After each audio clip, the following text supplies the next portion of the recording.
예, 반갑습니다. 오늘 당대표 순회 간담회 겸 서울 노동당 정기당대회 안건 설명회를 겸해서 자리가 마련됐습니다.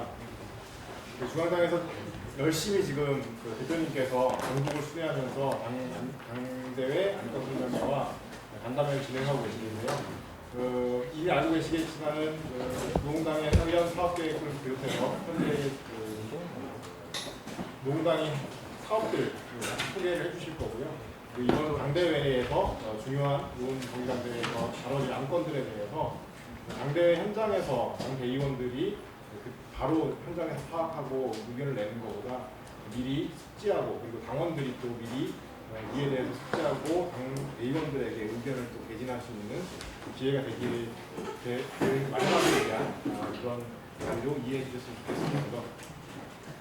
오늘 대표님께서 쭉 설명을 해주시고 이제 질의응답을 진행을 할 예정입니다. 방금 소개시켜드린 것처럼 현재 오늘 자리의 의미와 이런 것들을 고민하셔서 의미 있는 자리, 좀 알찬 자리가 됐으면 합니다. 시간이 조금 늦게 시작하게 돼서요, 좀 압축적으로 좀 진행을 했으면 좋겠습니다. 질문 이따가 설명 끝난 다음에 질문이나 이런 것들도 짧고 간단하게 영유하게 좀 진행을 했으면 좋겠고요. 그러면 지금부터 나경철 대표님 모시고 간담회 및 안건 설명회 진행하도록 하겠습니다. 네, 반갑습니다.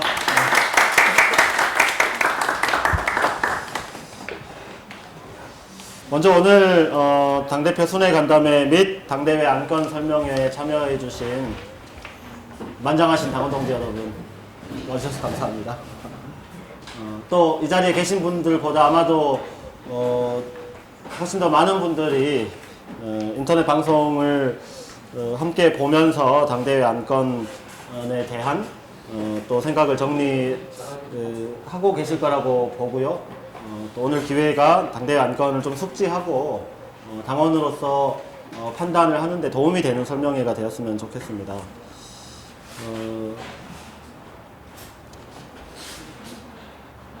우리 노동당 당규상 상반기 중에 정기 당대회를 하도록 되어 있습니다. 그래서 이제 상반기가 6월 말까지잖아요. 6월 마지막 주 일요일 날 6월 28일 날 당대회를 하는 건데요.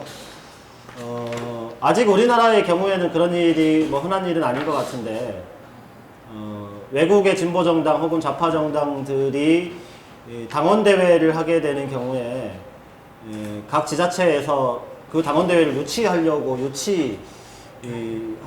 굉장히 이제 치열한 유치 경쟁도 있다고 합니다. 이제 왜냐하면 진보정당의 당대회라고 하는 게 우리의 경우에 이제 한날 모여가지고 몇 시간 토론하는 게 일반적이긴 하지만 어떤 나라의 경우에는 2박 3일, 3박 4일 이렇게 잡아서 그 도시 전체를 들썩이게 하면서 치열한 방식으로 토론을 한다고 합니다.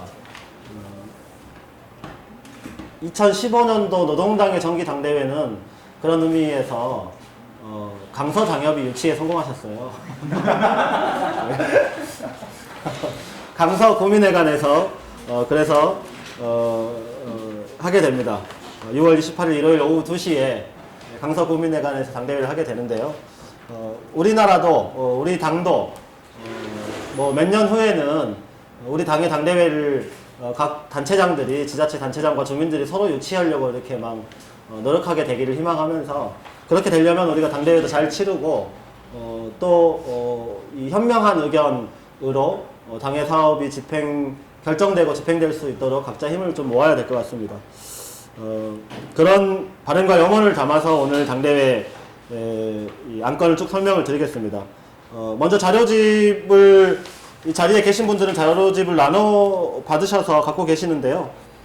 인터넷으로 보고 계신 분들은 홈페이지에 자료실에 보면 당대회 안건 설명의 자료가 아마도 올라가 있을 겁니다. 그래서 제가 아주 빠른 속도로 진행할 건 아니기 때문에요.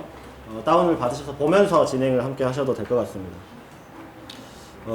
먼저 첫 번째 페이지에 보면 정기 당대회 안내라고 되어 있습니다. 일시는 말씀드렸고요. 강서구민회관에서 합니다.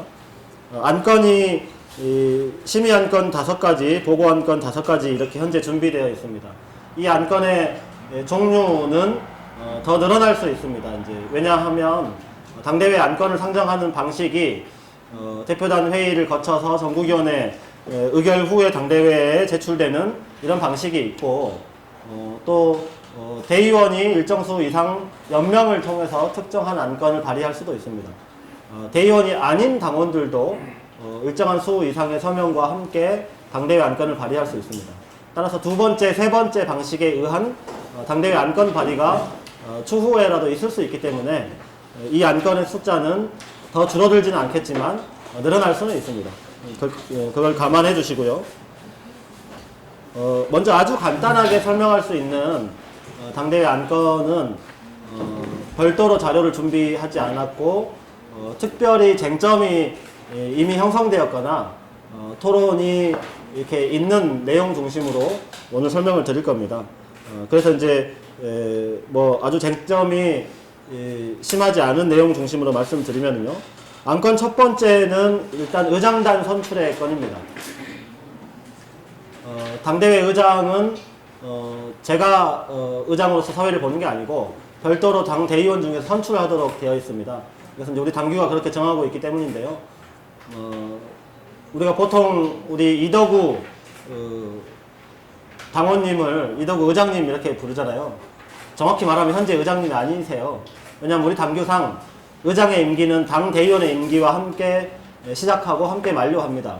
따라서 지난번 당 대의원 임기가 마무리되었을 때 당대회 의장으로서 임기도 마무리된 거고 현재는 의장 공석 상태인 거죠. 따라서 이날 정기 당대회가 열리는 날 우리 대의원 중에서 추천을 받아서 당대회 의장을 새로 선출하게 됩니다. 그래서 이제 이날 회의 규정에 따라서 당대회 의장을 선출하게 되고요. 이것은 뭐 특별하게 쟁점이 형성되는 부분은 아니기 때문에 이 정도로 설명을 하고 넘어가겠습니다. 두 번째 당헌 개정의 건이 준비되어 있고 세 번째 2016년 총선 기본방침 승인의 건이 준비되어 있고요. 네 번째 당원 총투표 보위의 건을 다루게 됩니다. 이 두 번째, 세 번째, 네 번째 안건을 중심으로 제가 오늘 설명을 드릴 거고요. 마지막 다섯 번째 특별 결의문 채택의 건은 이 특별 결의문은 우리가 내년도 4월 달에 총선이 있죠. 총선을 준비하는 데 있어서 여러 가지가 필요하지만 특히 부지런히 준비를 해야 되는 것 중에 하나가 총선 기금입니다. 이제 뭐 돈이 있어야 일단 선거를 준비할 수 있겠죠. 따라서 결의문의 형태로 총선 기금 모금에 만전을 기하자는 취지의 결의문이 올라갈 거고 이것은 아직 결의문 문안이 확정되지는 않았지만 결의문이 공개가 되면 꼼꼼히 읽어봐 주시고 우리 동지들이 총선 기금을 함께 마련하는 데 동참해 주시기를 요청드리는 것으로 안건 설명을 가름하겠습니다. 그 다음 페이지 보면은 첫 번째 안건, 제가 설명드릴 첫 번째 안건은 당헌 개정의 건이 올라가 있는데요. 자료집 있으신 분들이 이 페이지 보시면 되고요. 당헌 개정의 건은 이렇습니다. 전국위원회에 현재는 당 대표인 제가 소집하고 의장으로서 회의를 진행하도록 현행 당규는 당헌은 되어 있습니다. 그런데 개정 의견은 전국위원회 의장 1인, 부의장 2인을 당대표와 별도로 전국위원 중에서 선출하는 것을 핵심 골자로 하고 있습니다. 세부 사항은 당규로 정한다고 되어 있고요. 또 전국위원회 소집은 이렇게 개정하는 것을 전제로 해서 임시 전국위원회 또는 임시 전국위원회는 대표나 전국위원 중에서 제적 3분의 1 이상의 요구가 있을 때 의장이 소집하는 것으로 되어 있습니다. 현행은 대표가 소집하는 것으로 되어 있는 거죠. 뭐 그렇게 이런 내용으로 현행 당규를 개정안의 취지대로 바꾸는 것이 어떻겠냐라고 하는 안이 이번에 제출된 당헌 개정의 건입니다. 우리 당헌상 당헌을 개정하기 위해서는 당대회에 참석한 대의원 3분의 2 이상의 동의가 필요합니다. 일반 규정의 당규인 경우에는 개정하는 경우에 참석한 사람의 과반수가 동의하면 되지만 강령이나 당헌의 경우에는 3분의 2 이상의 동의가 필요하기 때문에 이 안건 또한 참석하신 대의원의 3분의 2 이상의 동의를 하셔야 됩니다. 개정안이 제출이 되었는데요. 개정안의 문제의식은 이렇습니다. 전국위원회는 집행기구가 아니라 의결기구입니다. 당대회가 2년에 한 번씩 소집되어서 당의 주요 사항을 의결하는 가장 높은 신급에 존재하는 의결기구라면 전국위원회는 3개월에 한 번씩 소집되어서 일상적인 당의 사업을 심의하는 의결기구입니다. 따라서 집행기구와 의결기구를 대체로 분리하는 것이 일반적인 규정의 형식이라고 본다면 집행기구에서 최종 책임을 맡고 있는 당대표가 일상적 의결기구의 회의체에서 의장을 맡는 것은 다소 적절하지 않은 면이 있다. 이런 것이 개정안의 문제의식입니다. 다만 뭐 여러 가지 찬반 토론이 있을 수 있는데요. 전국위원회에서도 이 안을 부의하는 과정에서 찬반 토론이 있었습니다. 현행 안대로 해도 충분하다라고 하는 의견도 있습니다.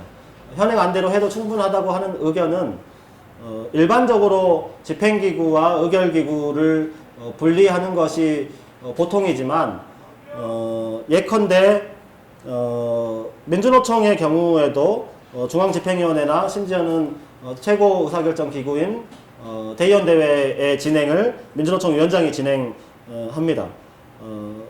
지금 노동당의 당원이 이렇고 예전에 진보신당의 당원도 전국위원회 의장을 당대표가 했었습니다. 그 이전 시기에 존재했던 민주노동당의 규정도 그때는 이제 중앙위원회였죠. 중앙위원회 의장을 이렇게 했었습니다.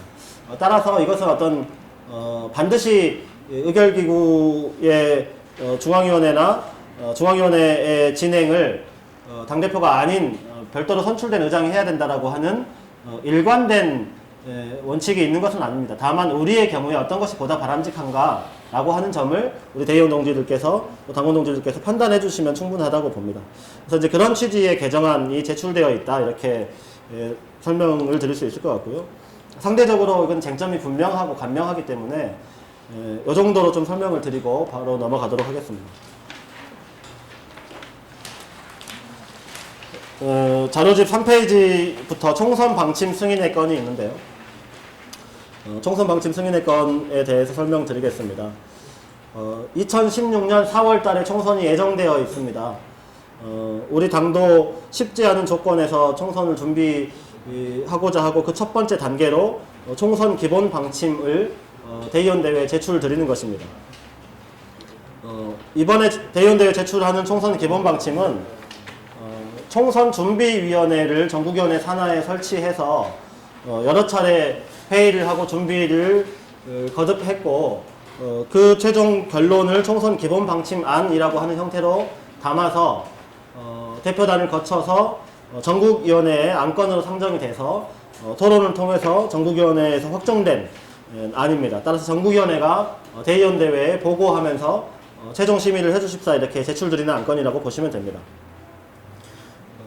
총선 기본 방침의 세부 내용을 설명드리겠습니다.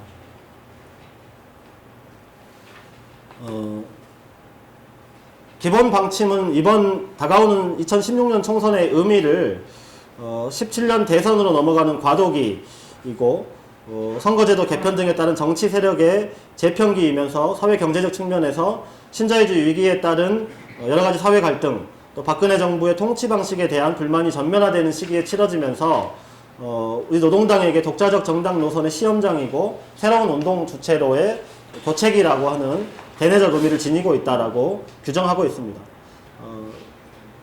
이렇게 이 총선의 의미를 노동당의 입장에서 규정할 수 있다면 이번 총선에서 우리는 어떤 목표를 가져야 하는가 하는 점에 대해서 두 가지로 구분해서 목표를 제시하고 있습니다. 첫 번째로 전략지역구, 뒤에 자세히 설명드리겠지만 전략지역구는 한 곳에서 두 곳 사이로 선정할 예정입니다. 이렇게 선정된 전략지역구에서 한두 석 이상을 반드시 당선시키겠다라고 하는 것을 목표 중에 첫 번째로 제시드리고요. 두 번째, 지역구 선거뿐만 아니라 총선은 비례대표 선거가 있습니다. 비례대표 정당 투표에서 2% 이상을 득표하는 것을 목표로 삼고 있습니다. 전략지역구 한두 곳 이상의 당선과 비례대표 정당 투표 2% 이상의 득표를 목표로 하는 것은 우리 노동당을 내적으로 새로운 진보정당으로 전환하기 위한 제도적 교두보를 마련하고자 하는 의미입니다. 또 이 목표는 노동자 전략지역구에서의 당선과 더불어서 노동당의 노선을 뚜렷하게 보여줄 수 있는 정치 의제를 전면화함으로써 그 정치적 실효를 달성하는 데 있다고 볼 수 있습니다. 목표를 제시했으면 이 목표를 어떻게 달성할 것이냐라고 하는 기본 전략을 제출해야 하는데요. 그런 의미에서 목표 달성을 위한 전략을 몇 가지로 구분해서 제시하고 있습니다.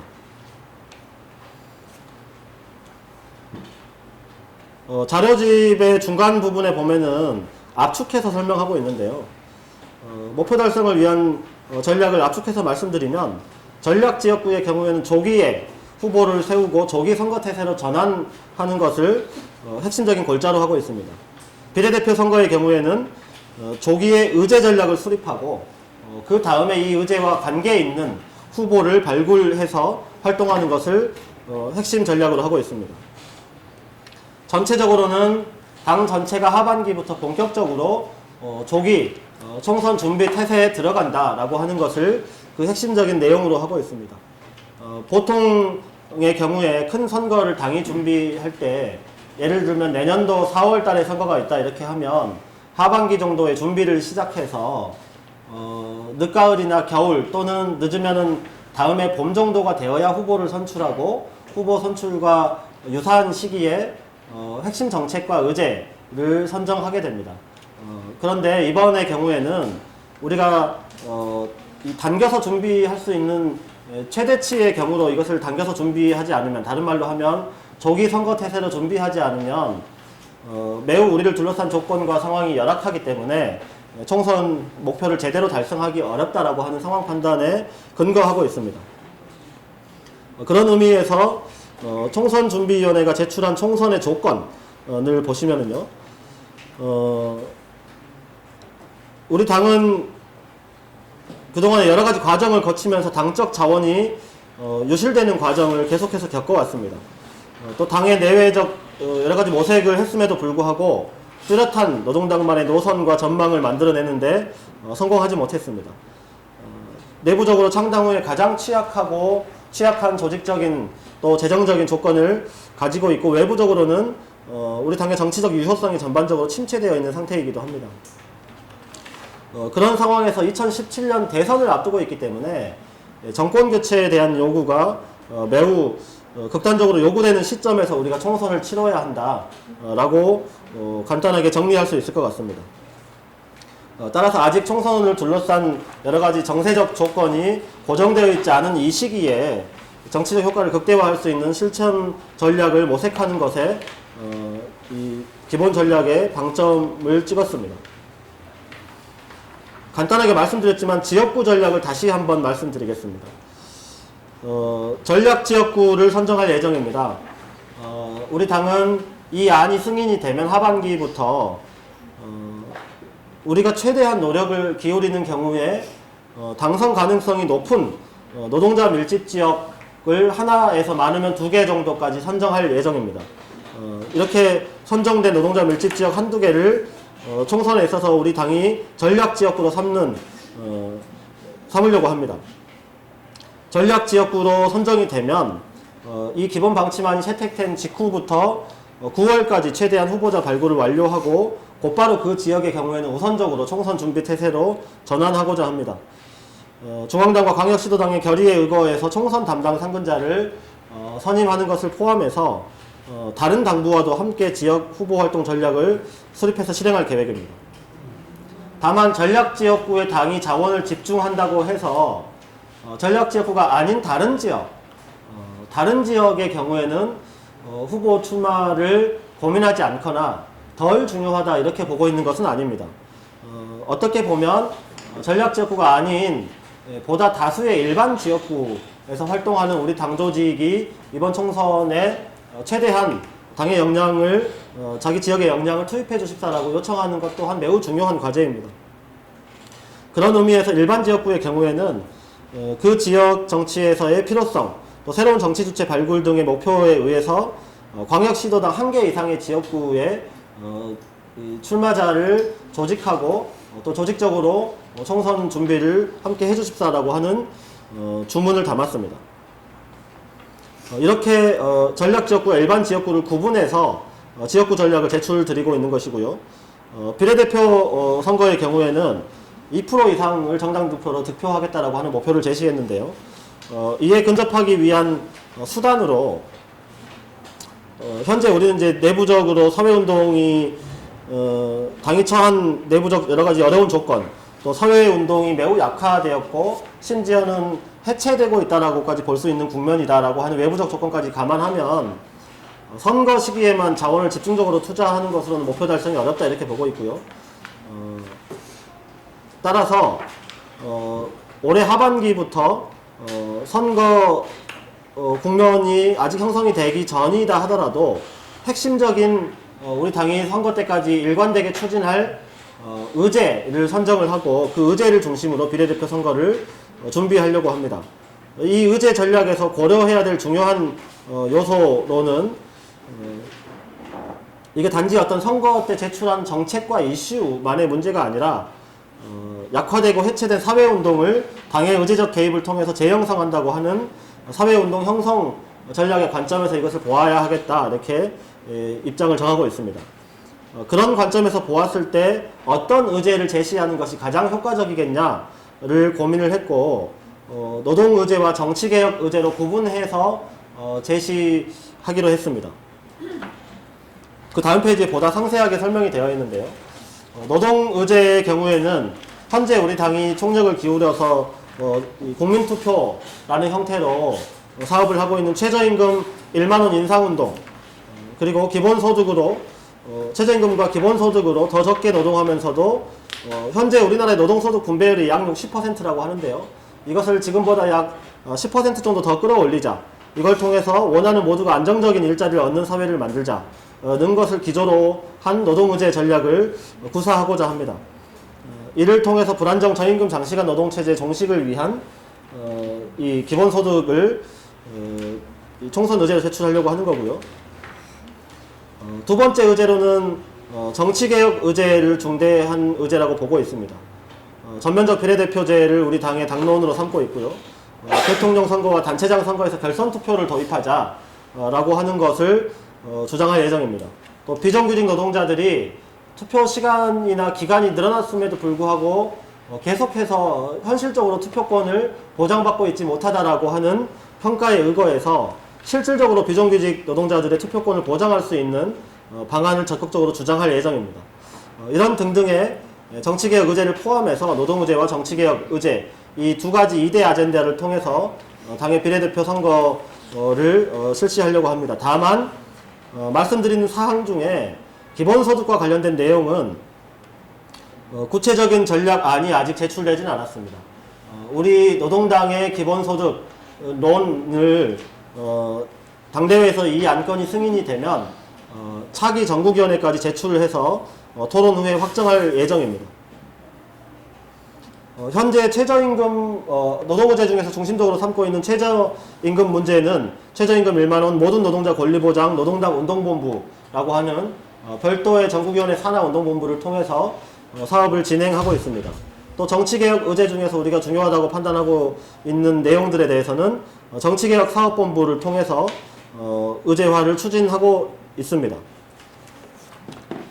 마지막으로 여러가지 의제 전략과 또 인적 총선 당연히 후보가 있어야 되기 때문에 이 사람 전략을 잘 세워도 돈 전략이 없으면 선거를 제대로 치를 수가 없습니다. 재정 전략이 필요한 것이죠.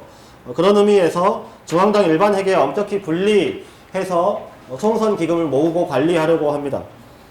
아까 맨 마지막 특별결의문을 총선 기금 모금 활동에 우리 당원 동지들께서 나서주시라라고 하는 것을 요청드리는 특별결의문을 준비하고 있다고도 말씀드렸는데요. 그런 의미에서 총선 기금 모으는 방식, 이것을 관리하는 방식을 미리 논의하는 것이 필요하겠다라고 판단을 했습니다. 그런 의미에서 전국위원회 때 이 안이 통과가 됐고 재정전략을 총선 기금 책임 단위를 별도로 총선준비위원회 산하에 설치하는 것으로 결정을 했습니다. 이렇게 결정하는 것에 부수해서 총선기금위원회를 별도로 설치하려고 합니다. 따라서 이에 따른 당규를 개정하기로 했습니다. 그 당규 개정 사항은 10페이지 부분에 보시면 나와 있고요. 당규를 개정한 이유는 현재 당규상 별도로 조성되고 관리되는 기금은 기금운영위원회를 통해서 관리하도록 되어 있습니다. 따라서 총선 기금을 모으려면 이 기금운영위원회를 통해서 모으고 관리를 해야 되는데, 총선은 총선 사업을 집행하는 별도의 기금위원회를 통해서 기금을 마련하고 관리하자라는 취지에서 총선 기금위원회 설치와 관련된 별도의 당규 개정을 제시하고 있습니다. 네, 이제 9페이지 이하에서 총선 기본방침 부수 안건이라고 하는 내용은 총선 기금위원회 설치와 관련된 내용이라고 보시면 될 것 같습니다. 여기까지가 전국위원회를 통해서 당대회에 제출할 총선 기본 방침입니다. 그 뒤에도 안건이 있지만 일단 설명을 여기까지 한번 마무리하고 총선 기본 방침안에 대한 동지들의 질문과 의견 제시 또는 토론이 있으면 충분하게 말씀을 나누고 다음 주제로 넘어가려고 합니다. 그래서 혹시 제 설명이 부족했거나 또 이야기를 들은 과정에서 의견이 있었거나 이런 부분들이 있으시면, 또는 이 기본 방침 안에 반드시 들어가는 게 타당한데 좀 부족하지 않나 이런 의견도 있을 수 있습니다. 그래서 그런 의견 좀 기탄 없이 주시고요. 의견을 충분히 주시면 대표단에서도 논의를 하고 또 당대회에서도 그 의견이 합리적이라고 판단되면 반영될 수 있도록 방안을 찾아보도록 하겠습니다. 일단 여기까지 1차 설명을 마치도록 하고요. 네. 지금까지 어쨌든 설명을 해주셨습니다. 안건에 대해 설명해 주시는데요. 당원 개정의 건과 2016 총선 방침 승인의 건 두 가지에 한해서 먼저 질문 있으시면은 내용이나 뭐 이런 것들 상관없이 사소한 것까지 포함해서 질문해 주실 거 있으시면 해주시겠습니다. 질문이 없으시면은 바로 다시 질문. 네. 예, 관악방역 이만철 대표입니다. 6페이지 중간에 보면 의제 전략에서 고려해야 될 가장 중요한 요소에 노동자 서민의 보편 의제를 중심으로 해야 한다 라고 되어 있는데, 뒷페이지에 보시면 노동 의제 쪽을 보게 되면 사실 노동자에게는 보편 의제일 수 있지만 현재 많은 이슈가 되고 있는 최저임금이랑 연동돼서도 얘기가 많이 나오죠. 자영업이나 직접 스스로 그러니까 자본에 의해 고용이 되는 형태가 아닌 노동을 하시는 분들에게는 맞지 않는 내용일 수 있다는 생각이 들거든요. 그래서 지금 현재 앞에서 얘기한 보편 의제와 뒤에서 얘기한 노동 의제 사이에 어느 정도 간극이 있는 것처럼 보이는데, 이 총선 안에서 아니니까 수정은 가능하겠지만요. 기본 방침에서 내부에서 이렇게 논리적 모순이 있으면 안 되는 게 아닌가 하는 생각이 들어서 질문드립니다. 네, 하나씩 답변을 하고 넘어가는 게 낫겠죠? 네. 이제 그 부분에 있어서는 최근에 우리 당도 최저임금 1만원 운동본부도 설치하고 이렇게 하면서 최저임금 인상 운동을 하고 있습니다.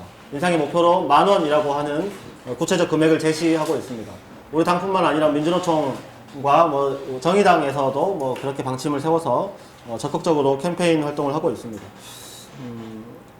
그에 따라서 특히 영세 자영업자 군에서 최저임금을 지금 현재 5,580원인데 10,000원으로까지 급격하게 올리면 영세 자영업자들은 매우 영업하기가 곤란해져서 폐업이 속출할 것이다. 폐업이 속출하는 만큼 노동자들이 하나의 사업장에서 대규모는 아니겠지만 이 작은 사업장들에서 결과적으로는 굉장히 많은 노동자들이 해고될 수밖에 없다. 그래서 이런 문제에 대한 대책까지 함께 강구되어야 하는 거 아니냐라고 하는 질문과 의견이 적지 않은 편입니다. 그래서 그 문제에 있어서는 당연히 이 당이 일정한 대책과 또 방안을 갖고 있어야 된다고 보고요. 우리 당이 이미 제시하고 있는 내용들은 이렇습니다. 예컨대 자영업자 문제에 있어서 기본적으로는 만약에 최저임금을 올렸는데 그것 때문에 그를 이유로 자영업자들이 어려워졌다라고 실제로 그렇다 하더라도 그것은 그 자영업을 하시는 분들이 국가에게 대책을 요구해야 되는 것이 기본이다 라고 하는 것이 일단 노동당의 기본 입장이라고 볼 수 있을 것 같습니다. 다만 우리 당은 최저임금 1만 원을 주장하는 것으로 족하고 자영업자들에 대해서는 아무 대책이 없습니다. 이런 건 아니고요. 영세한 자영업자와 최저임금 노동자들을 대립시키는 방식의 논쟁이 옳지 않다라고 보는 것이죠. 그런 의미에서 그 말씀을 드린 거고, 우리 당은 자영업자 문제에 있어서 정부나 국회 정치권에게, 다른 정치권에게 계속해서 요구하고 있는 게 있습니다. 예컨대 이런 것이죠. 최저임금을 대폭 인상함으로써 일정하게 피해가 예상되는 업종이라든지 이런 게 있다면 당연히 정부는 그 대책을 세워야 합니다. 그 대책 수립을 함께 주장하고 있습니다. 이미 우리 당의 자영업자 대책으로 카드 수수료 인하 운동을 오래전부터 하고 있고, 기회 있을 때마다 카드 수수료는 대폭 인하되어야 한다라고 하는 문제의식을 말하고 있습니다. 자영업자들이 특히 작은 가게에 들어가서 우리 당원 동지들도 카드 내기가 약간 미안한 이런 경험이 많을 텐데요. 수수료를 떼기 때문이죠. 안 그래도 매출액이 적은 곳은 얼마 안 되는 것 같은 수수료가 굉장히 큰 부담이 됩니다. 그런데 우리나라의 카드 수수료가 합리적이냐라고 따져보면 매우 그렇지 않습니다. 특히 서민들이 많이 가는 서민 업종의 카드 수수료는 매우 높은 편입니다. 미용실, 식당 이런 데가 매우 높은 편이죠. 사치나 뭐 이런 걸로 분류해도 충분한 예를 들면 골프장 같은 경우는 카드 수수료가 매우 낮습니다. 매우 역전되어 있죠. 이런 것들 좀 바로잡을 필요가 있다라고 하는 것이 우리 당의 카드 수수료와 관련된 대책입니다. 체크카드의 경우에는 수수료를 아예 폐지해도 충분하지 않은가 라고 하는 의견을 또한 검토하고 있습니다. 왜냐하면 신용카드의 경우에는 카드를 먼저 카드로 결제를 한 다음에 이것을 카드 회사에 지급하지 못할 위험이라고 하는 게 상존하지만, 체크카드는 내 통장 안에 있는 돈을 카드라고 하는 수단을 활용해서 결제하는 것이기 때문에 위험이라고 하는 것이 없습니다. 그런데 우리나라는 체크카드와 신용카드를 구분해서 수수료를 책정하고 있지 않습니다. 이런 거 매우 모순이죠. 이런 것들을 좀 바로잡아야 되겠다. 게다가 기본적으로는 많은 경우에 영세한 자영업자들은 사실 자영업이 보다 유리해서라기보다는 노동시장으로 진입하는 것이 매우 곤란해서 자영업으로 내몰려진 측면이 있습니다. 따라서 최저임금 대폭 인상을 통해서 최저임금을 대폭 인상하면 일자리 노동시간이 단축될 수밖에 없습니다. 그만큼 이 많은 노동시간이 필요한 업종에서는 여러 명의 노동자를 고용하는 것이 가능해진단 말이죠. 게다가 우리 당은 이미 노동시간 법정 상한제와 같은 정책을 제출하고 있고, 우리나라는 OECD에서도 노동시간이 매우 높은 편에 속합니다. 그러니까 이런 정책들이 종합적으로 강구된다면 최저임금 1만 원을 올리는 것이 반드시 자영업자들에게 폐업에까지 이르게 하는 이렇게 되지는 않는다. 이거 또 최저임금 1만 원 정책이 이 최저임금으로만 끝나는 이런 정책은 아니기 때문에 총선 의제 전략을 제출할 때 우리가 기본적으로 이 보편적 사회의제라고 볼 수 있는 의제, 노동의제를 최저임금으로 삼겠다고 하는 것이지, 이것 때문에 걱정이 있을 수 있는 자영업자 문제를 외면하겠다라고 하는 것은 아니기 때문에 그에 대한 준비는 여러 또 우려가 있는 만큼 보다 철저히 하도록 하겠습니다. 아니, 선거 의제고요. 선거에서 지금 의제로 나오는 거고, 당연히 당이 자영업자를 외면하지는 않겠죠. 외면하지는 않겠지만, 선거 의제에서 보편 의제로 비례 선거 전략을 낼 때는 그게 너무나 당연하게 보이는 것들은 피해갈 수 있는 형태로 설정하는 게 맞지 않을까라는 생각에서 드린 말씀이었고요. 네. 10페이지에 노동이제 기본소득 관련한 것이 들어가 있어서 기본소득 관련한 구체적인 전략안을 차기정부위원회에 제출한다고 되어 있는데, 저희가 노동당처럼, 녹색당처럼 뭐 공식적으로 정리된 정책으로 통일되게 정리된 그게 없는 걸로 알고 있는데, 일단 그게 우리 입장인지 아닌지가 불분명한 상태에서 전략안을 제출한다는 게 어떤 내용인지 궁금한데, 정책안인가요? 전략안인가요? 뭐 이제 이 자료집에 제출된 대로 현재 이제 기본소득이라고 하는 것은 우리 동지들도 관심 있는 분들은 많이 살펴보셨겠지만 기본소득은 주장하는 사람에 따라서 굉장히 다양한 종류와 형태의 기본소득이 있습니다. 우리 자료집에 명시되어 있는 다른 종류, 우리 당과는 약간 다른 종류의 기본소득 중에 생태적 기본소득론이라고 하는 것도 그 중에 하나인 것이죠. 또 기본소득론자에 따라서 이거는 이제 현금을 국가가 모든 국민에게 지급하는 것을 골자로 하는 것인데요. 노동 여부와 무관하게 지급하는 것인데 금액도 천차만별입니다. 주장하는 사람에 따라서요. 이것이 추구하는 이 의제의 어떤 전략적 목표도 사실은 매우 다르게 제시되고 있습니다. 그런 측면에서 노동당이 기본소득을 이야기할 때 노동당이 이야기하는 기본소득의 구체적 내용과 목표가 무엇인지가 보다 명징한 형태로 정돈되고 토론될 필요가 있습니다. 근데 그게 아직은 우리 하나의 문제의식으로서 기본소득을 검토하자라고 하는 형태로 제출되어 있는 것이고 그런 세부 전략이 아직은 합의된 내용으로서 존재하지 않기 때문에 다음 전국위원회 때 토론을 하기 위해서는 이제 무언가 초안과 원안 같은 게 있어야 하잖아요. 그걸 다음 전국위원회 때 제출을 하겠다고 하는 것이고 그 다음 전국위원회 때 한 차례 토론을 통해서 곧바로 확정할 수 있는 것인지 아니면 좀 더 시간을 두고 토론이 필요한 것인지는 일단 제출된 안을 함께 좀 보고 이야기를 해야 되지 않겠나 싶습니다. 다만 현재 수준에서 말씀드릴 수 있는 것은 이 총선 준비위원회 내부에서 검토하고 있는 기본소득 안으로는 전 국민에게 30만 원 정도 기본소득을 지급하는 것을 골자로 한 안을 준비하고 있다. 이것은 내부적으로는 좀 약한 의미의 기본소득이라고 하는 좀 타이틀로 준비를 하고 있고 그와 관련된 이제 세부안이 다음 전국위원회 때 일단 제출될 예정이다. 이렇게 말씀을 드릴 수 있을 것 같습니다.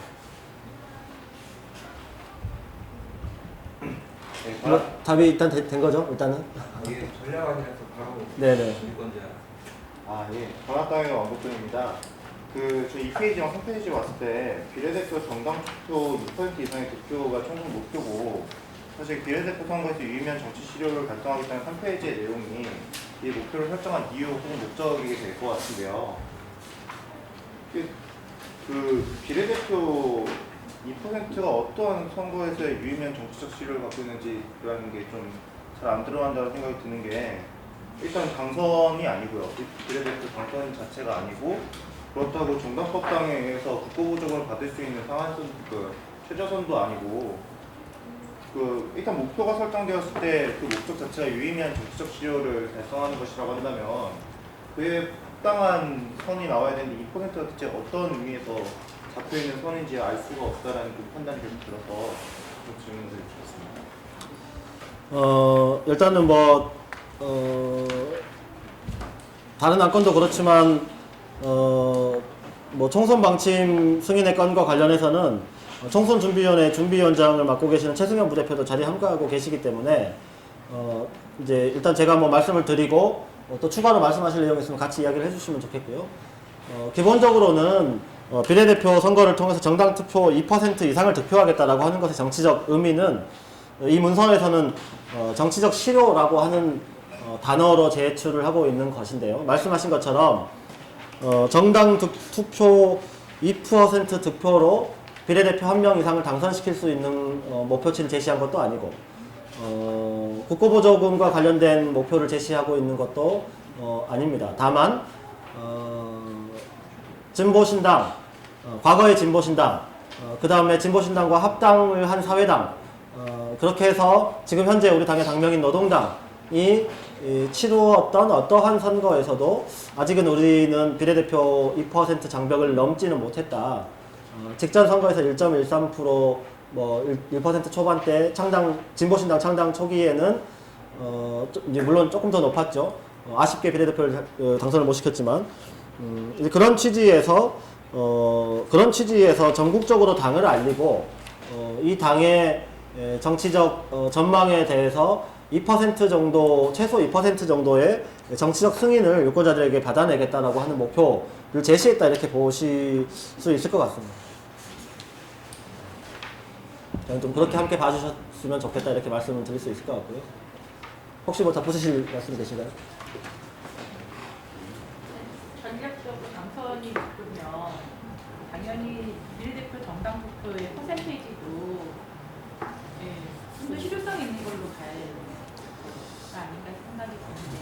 네. 전략적으로는 당선이고 비례대표는 당선으로 안 가는 이유가 뭔지 좀 잘. 비례대표를 통해서 의석을 획득하기 위해서는 3% 그러니까 평균 지역구 평균 득표율이 3% 이상이어야 하고 또 정당 득표율 자체가 3% 이상이 되어야 합니다. 그래야 일단 최소 한 석 이상이 배정이 되는 것이죠. 이 두 개를 함께 달성해야 합니다. 둘 중에 하나만 달성해도 안 되는 것이죠. 근데 이제 현실적으로 우리 당의 역량에서 비례 둘 중에 하나만 지역구 의석분들. 예, 제가 약간 착각했네요. 어쨌든 3% 정도를 달성을 해야 되는데 아까 우리 당 현재의 노동당과 과거의 진보신당과 사회당이 치른 선거에서도 이 문서에서도 표현이 되어 있지만 현재 우리가 마주하고 있는 상황은 우리 당의 역사상 가장 내외적으로 어려운 상황이다라고 전망하고 있으면서 3%의 목표도 우리 당이 그나마 가장 조직력과 또 내부적 전망이 강하게 공유되어 있을 때조차도 넘지 못했던 벽이기 때문에 좀 과하게 제출하는 것은 좀 실현 가능하지 않다. 따라서 최소한의 실현 가능한 목표치를 제시한 것이다 이렇게 봐주시면 될 것 같고요. 지역구 보통은 비례대표로 당선 전략을 세울 때 좋은 의제만 가지고 되는 것은 아니고 보통은 실제로 비례에서 현실적으로 당선시키는 것을 목표로 삼으면 그를 위해서라도 지역구 후보를 다수 출마시키는 것이 일반적인 방식이고 과거의 진보정당들이 늘 그래 왔습니다. 다만 지금의 조건에서 비례대표 당선 가능성을 염두에 두고 굉장히 다수의 지역구 후보 출마자를 조직하는 방식이 과연 보다 실현 가능성이 있는 것인지 아니면 우리 당의 여러 가지 내외적 조건 속에서도 조금 더 당선 가능성을 내다볼 수 있는 전략 지역구를 적극적으로 사고하고 그 전략 지역구의 지역구 후보로서 당선되는 것을 목표로 하되 다만 비례대표 선거는 우리 당의 핵심적인 어떤 색깔과 주의 주장이 드러날 수 있는 의제 중심으로 노동당이라고 하는 당은 이러이러한 이야기를 하는 당이구나라고 하는 것을 좀 드러낼 수 있는 비례 후보와 그런 주제, 그런 의제를 한번 정해서 적극적으로 한번 치러보자. 이렇게 기본 전략을 좀 이번에 마련한 것이다. 이렇게 볼 수 있을 것, 보면 좋으실 것 같습니다. 예, 또 다른 질문 있으신가요? 네. 통상기금위원회 설치가 올라왔는데요. 그 전에는 그럼 기금위원회 당규에 의해서 운영을 했던 건가요? 통상기금위원회? 그 이전 시기에는 이제 별도로 예를 들면 지난번 지방선거 때 기억하실지 모르겠지만 희망기금이라고 하는 거를 운영한 적이 있습니다. 각 지역 조직에서 선거 자금을 조달하는 것이 여러 가지도 쉽지 않은 조건이었고 특히 지난 지방선거에서 광역 후보로 다수 출마하는 것을 방침으로 삼으면서 어렵게 출마를 당의 방침에 의해서 출마를 결정한 분들에게 재정 문제 때문에 라도 좀 하는 고민을 좀 덜어드리기 위해서 희망 기금을 만들어서 별도로 운영했던 사례는 있습니다.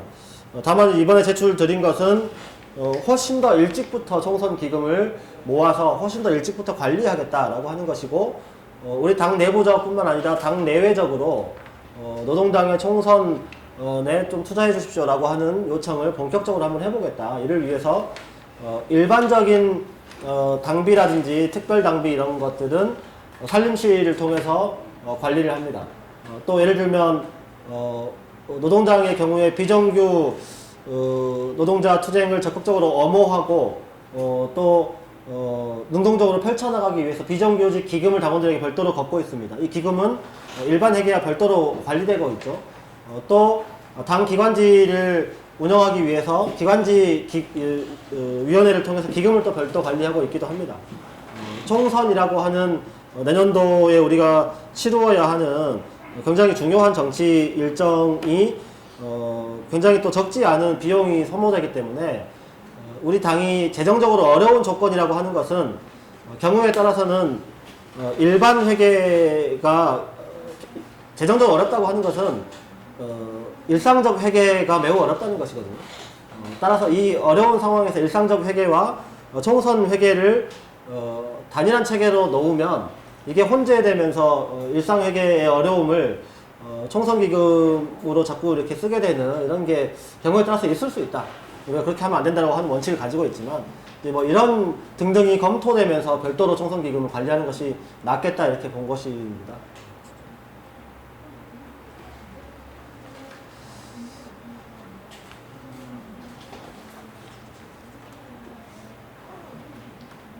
네. 다른 질문 또 있으신가요? 좀 더 본격적인 질문도 해주시고 전략 적고 한두 석 당선시킬 수 있습니까? 뭐 이런 그 사실 비례대표 2% 당선이면은 사실 비례대표 선거를 안 하는 게 더 나을 수도 있다는 생각이 들거든요. 그냥 지역구에 훨씬 집중을 하고 예, 그런 식으로 진행을 하는 게 나을 수도 있는데 굳이 비례대표 2% 목표를 하면서 끝까지 들고 있는 이유 모르겠습니다. 예를 들어서 당이 어려운 조건에서 최소한의 돌파구를 만들기 위해서 가장 돌파 가능한 곳을 소수로 선정해서 그곳에 당의 모든 역량을 투입하자라고 하는 문제의식을 일관한다면 지역구 전략과 비례 전략 중에서도 어디가 보다 가능성이 높은 것인지를 이것도 놓고 고민해야 되는 거 아니냐라고 하는 생각이 저는 당연히 있을 수 있다고 생각합니다. 이 총선 기본 방침이 많이 제출하고 있는 논리의 연장에서 그렇다는 이야기죠. 저는 뭐 당연히 할 수 있는 구상이고 문제의식이라고 보고요. 다만 전략 지역구 한두 곳을 선정해서 이 최대한 역량을 투입하겠다 이렇게 말씀드렸는데 정당이라고 하는 것은 또 노동당은 전국의 당원들이 산재해 있고 지역 조직을 갖추고 있는 상황에서 전략 지역구 한두 곳 예를 들면 뭐 서울의 강서구에만 예를 들어서 출마시킨다. 다른 지역은 비례조차도 출마시키지 않는다라고 하면 당의 모든 자원이 강서구로 정말 집중될 수 있는 것이냐? 저는 꼭 그렇지 않다고 봅니다. 예를 들면 제주도에 계신 분이 우리 당 방침이 강서구 집중이기 때문에 강서에 올라오시거나 강서 당선을 위해서만 활동하실 수 있냐? 그건 아니라고 봅니다. 그런 의미에서 당 그 자체를 알리고 하는 활동의 가능성을 열어놓는 것이 이 집중하자라고 하는 문제의식을 흐트러뜨리는 것은 아니다. 이렇게 좀 봐주시면 어떨까요? 네, 알겠습니다.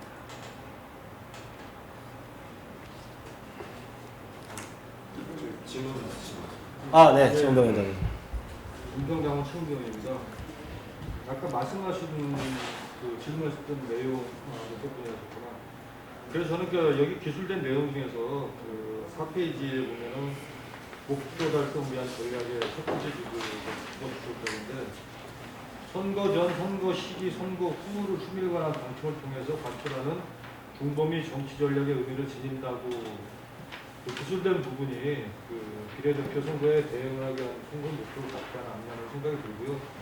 이제 그런 의미에서 좀 아쉬운 게 이제 수밀 관한 중범위 정치 전략으로 이제 표현을 했는데 그럼 선거구는 그 어떻게 할 거냐에 대한 부분이 좀 많이 빠져 있어요. 그러니까 단순히 아까 말씀하신 것 저도 이제 그런 좀 효율적인 측면에서 차라리 진짜 뭐좀 당선 가는 쪽에 가능한 곳에 집중하는 게 맞지 않겠느냐 당의 현실 조건상 충분히 수긍을 하는데 그럼에도 불구하고 이제 비례대표를 넣는 게 한편으로는 뭐 너무 당위적인 상투적인 그런 또 기회가 아니지 않나 그런 우려도 있는 반면에 또그 수밀간 중정치 전략이라고 중범위 정치 전략이라고 기술한 걸 보니까 선거 그 이후에 대한 그 내용이 어쨌든 보완이 돼야 될 것 같다는 생각이 듭니다. 그래서 그게 이제 결국 이제 뭐 누구나 다 인정하기 싫지만은 그 선거 때 의제가 사실 득표 전략이 됐었다는 건 누구나 알고 있는 사실이잖아요. 그러니까 사실 아까 뭐 기본소득이라든지 최저임금 1만 원이 우리 의제가 그 어떤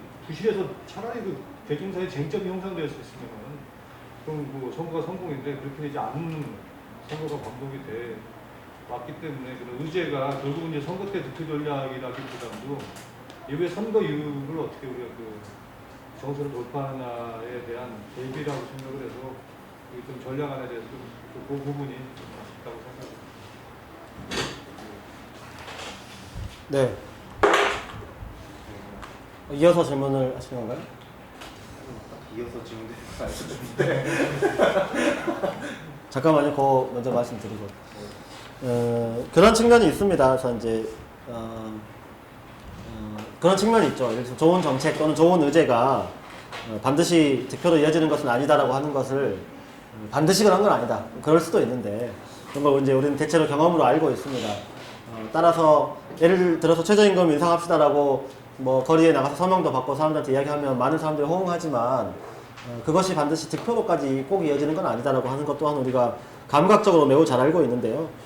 그런 측면에서 중범위 정치 전략이라고 한다면 여러 가지 좀 제시한 의제가 선거 시기, 선거를 준비하는 시기, 또 실제 선거 시기, 선거 이후 시기에까지 어떤 식으로 사업을 기획하고 집행할 것이냐에 대한 좀 더 세부적인 계획이 있어야 되는 거 아니냐 이런 문제의식이라고 들으면 되겠죠. 그래서 이제 뭐 100% 동감합니다. 동감하는데 다만 이제 이 문서는 총선에 대해서 우리가 채택하게 되는 최초의 문서입니다. 따라서 명칭도 기본 방침입니다. 이제 총선에 대한 세부 방침을 아직은 담고 있지 않은 기본 방침입니다. 따라서 이 기본 방침의 결론은 매우 단순합니다. 1. 굉장히 어려운 조건에서 우리가 총선을 준비하고 있습니다. 2. 전략지역구 한두 곳을 선정해서 그곳의 모든 역량을 집중해서 한두 명을 당선하는 것을 목표로 삼겠습니다. 3. 비례대표는 한 2% 정도 득표를 목표로 진행하겠습니다. 4. 그걸 달성하기 위해서 당대회 직후부터 본격적으로 조기 선거 준비 태세로 들어가겠습니다. 요겁니다. 사실 간단하게 말하면 제가 한 20분 좀 넘게 말씀드린 것 같은데 그런 의미에서 이렇게 압축적으로 말씀드릴 수 있을 만큼 기본 전략입니다. 아직은. 따라서 이제 이 기본 전략에 따른 방침이 승인이 되면 여기에 따라서 최원병 동지가 말씀하신 조금 더 세부적이고 말 그대로 중범위를 아우르는 이 의제에 대한 계획까지 우리가 좀 논의를 당연히 저는 해야 된다고 생각합니다. 예, 이어서 말씀하시죠. 네, 아까 대표님에게 우스갯소리로 정말 당선될 수 있냐고. 그래서 지금 저도 뭐 몇 가지 궁금한 게 있는데 이제 사실상 10개월 정도 남은 거잖아요. 그럼 전략지역구가 선정이 어느 정도 뭐 얘기가 된 게 있는지 후보군은 어느 정도 있는지 실제로 정말 당선이 될 수 있는지에 대한 얘기들은 뭐 안건 자체에 대한 얘기는 아니지만 어쨌든 집중적으로 선거 목표가 그렇게 비례대표 이런 의미라고 한다면 전략지역구 당선에 좀 더 포커싱이 가게 있는 부분들 당선이라고 자체에 포커싱이 맞춰져 있을 텐데 그런 게 어떻게 준비되고 있고 어떻게 얘기되고 있는지에 대해서 좀 알 수 있을까 해서. 현재 전력 지역과 관련해서는 이제 여러분들이 사실 눈에 띄는 목표이기 때문에 그럼 전력 지역은 어디로 생각을 하고 있고 뭐 어떻게 진행이 되고 있는지 또 그곳에서 전력 지역구를 선정해서 최선을 다하면 어느 정도 당선 가능성이 아주 높지는 않더라도 좀 이렇게 전망을 해볼 수 있는 것인지에 대한 질문을 많이 하십니다. 이제 그런 점에 대해서 말씀드리면 당선 가능한 한두 곳의 노동자 밀집 지역을 전략 지역구로 선정하겠다 이렇게 말씀드리고 있습니다. 이제 아직은 전략 지역이 어디다라고 선정하지는 않았지만 대체로 신보정당이 주목했던 노동자 밀집 지역이 몇 군데 있습니다. 그래서 이제 그 여러 군데를 놓고 뭐 2014년 선거의 득표율에서부터 역대 그 지역에 우리 동지들이 치루었던 선거의 결과와 과정, 그 다음에 현재적 준비 태세 이런 것들을 당대회 직후부터 종합적으로 평가를 할 겁니다. 그 평가를 통해서 우리가 동원할 수 있는 지역구 후보 전략을 쓸 수 있는 지역 중에 가장 가능성이 높은 지역이 어디인지를 면밀하게 검토할 계획이고 그 검토라고 하는 것은 사실은 뭐 시간이 아주 들어가는 건 아닙니다. 정확하게 판단 기준을 정해서 평가를 하면은 저는 도출될 수 있는 거라고 보고 그것이 지금 현재적으로는 우리 내부의 다른 지역보다는 당선 가능성이 높지만 객관적으로 보았을 때 일반적 의미에서 당선 가능성이 그렇다 하더라도 매우 높지는 않을 것이기 때문에 다만 그 지역에서부터 그 객관적이고 일반적인 당선 가능성을 높여나가기 위한 활동을 전당적인 재정적 투입 또 인적 투입 정책적 투입을 통해서 한번 풀어나가 보겠다라고 하는 계획이다 정도로 말씀드릴 수 있을 것 같고요. 현재는 우리 지역이 전략지역구가 되었으면 좋겠다라고 생각하시는 지역의 동지들이 몇 군데 있는 정도라고 보시면 될 것 같습니다.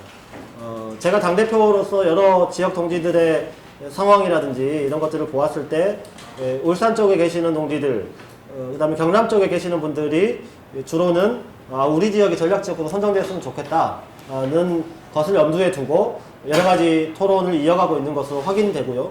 그렇다고 해서 여기만 보고 있는 것은 아닙니다. 또 다른 지역에서도 이렇게 각기 계획을 제출할 수 있고 또 당 차원에서 마련된 기준에 다른 지역이 보다 적합할 수도 있는 것이죠. 이거는 이제 그 기준대로 우리가 평가를 해야 되는 문제이고요. 당선 가능성 문제는 사실 우리끼리 노동당 당원들끼리 예를 들어서 나경채가 총선에 출마하면 당선 가능성이 더 높아, 왕복권 동지가 출마하면 더 높아 이렇게 비교해서 예를 들어서 당대표의 나경채가 약간 더 높은 거 아니야 이 정도 비교로는 사실 일반적 의미의 당선 가능성을 논하기에는 아직은 한참 부족합니다. 따라서 다만 그래도 우리 내부에서 가장 그것을 가능해 볼 수 있는 지역을 일단 선정하겠다. 그리고 거기에서부터 당이 객관적 당선 가능성을 높이기 위한 세부 전략을 좀 세워나가겠다. 이런 계획이라고 좀 봐주십시오.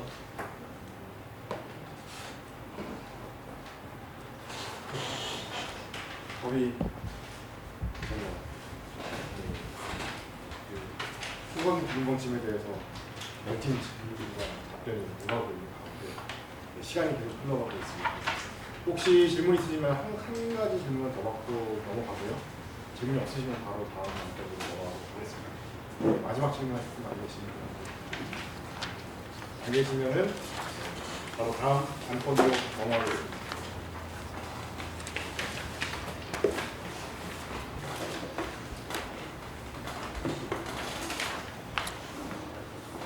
자료집 있으신 분들은 12페이지부터 보시면 되는데요.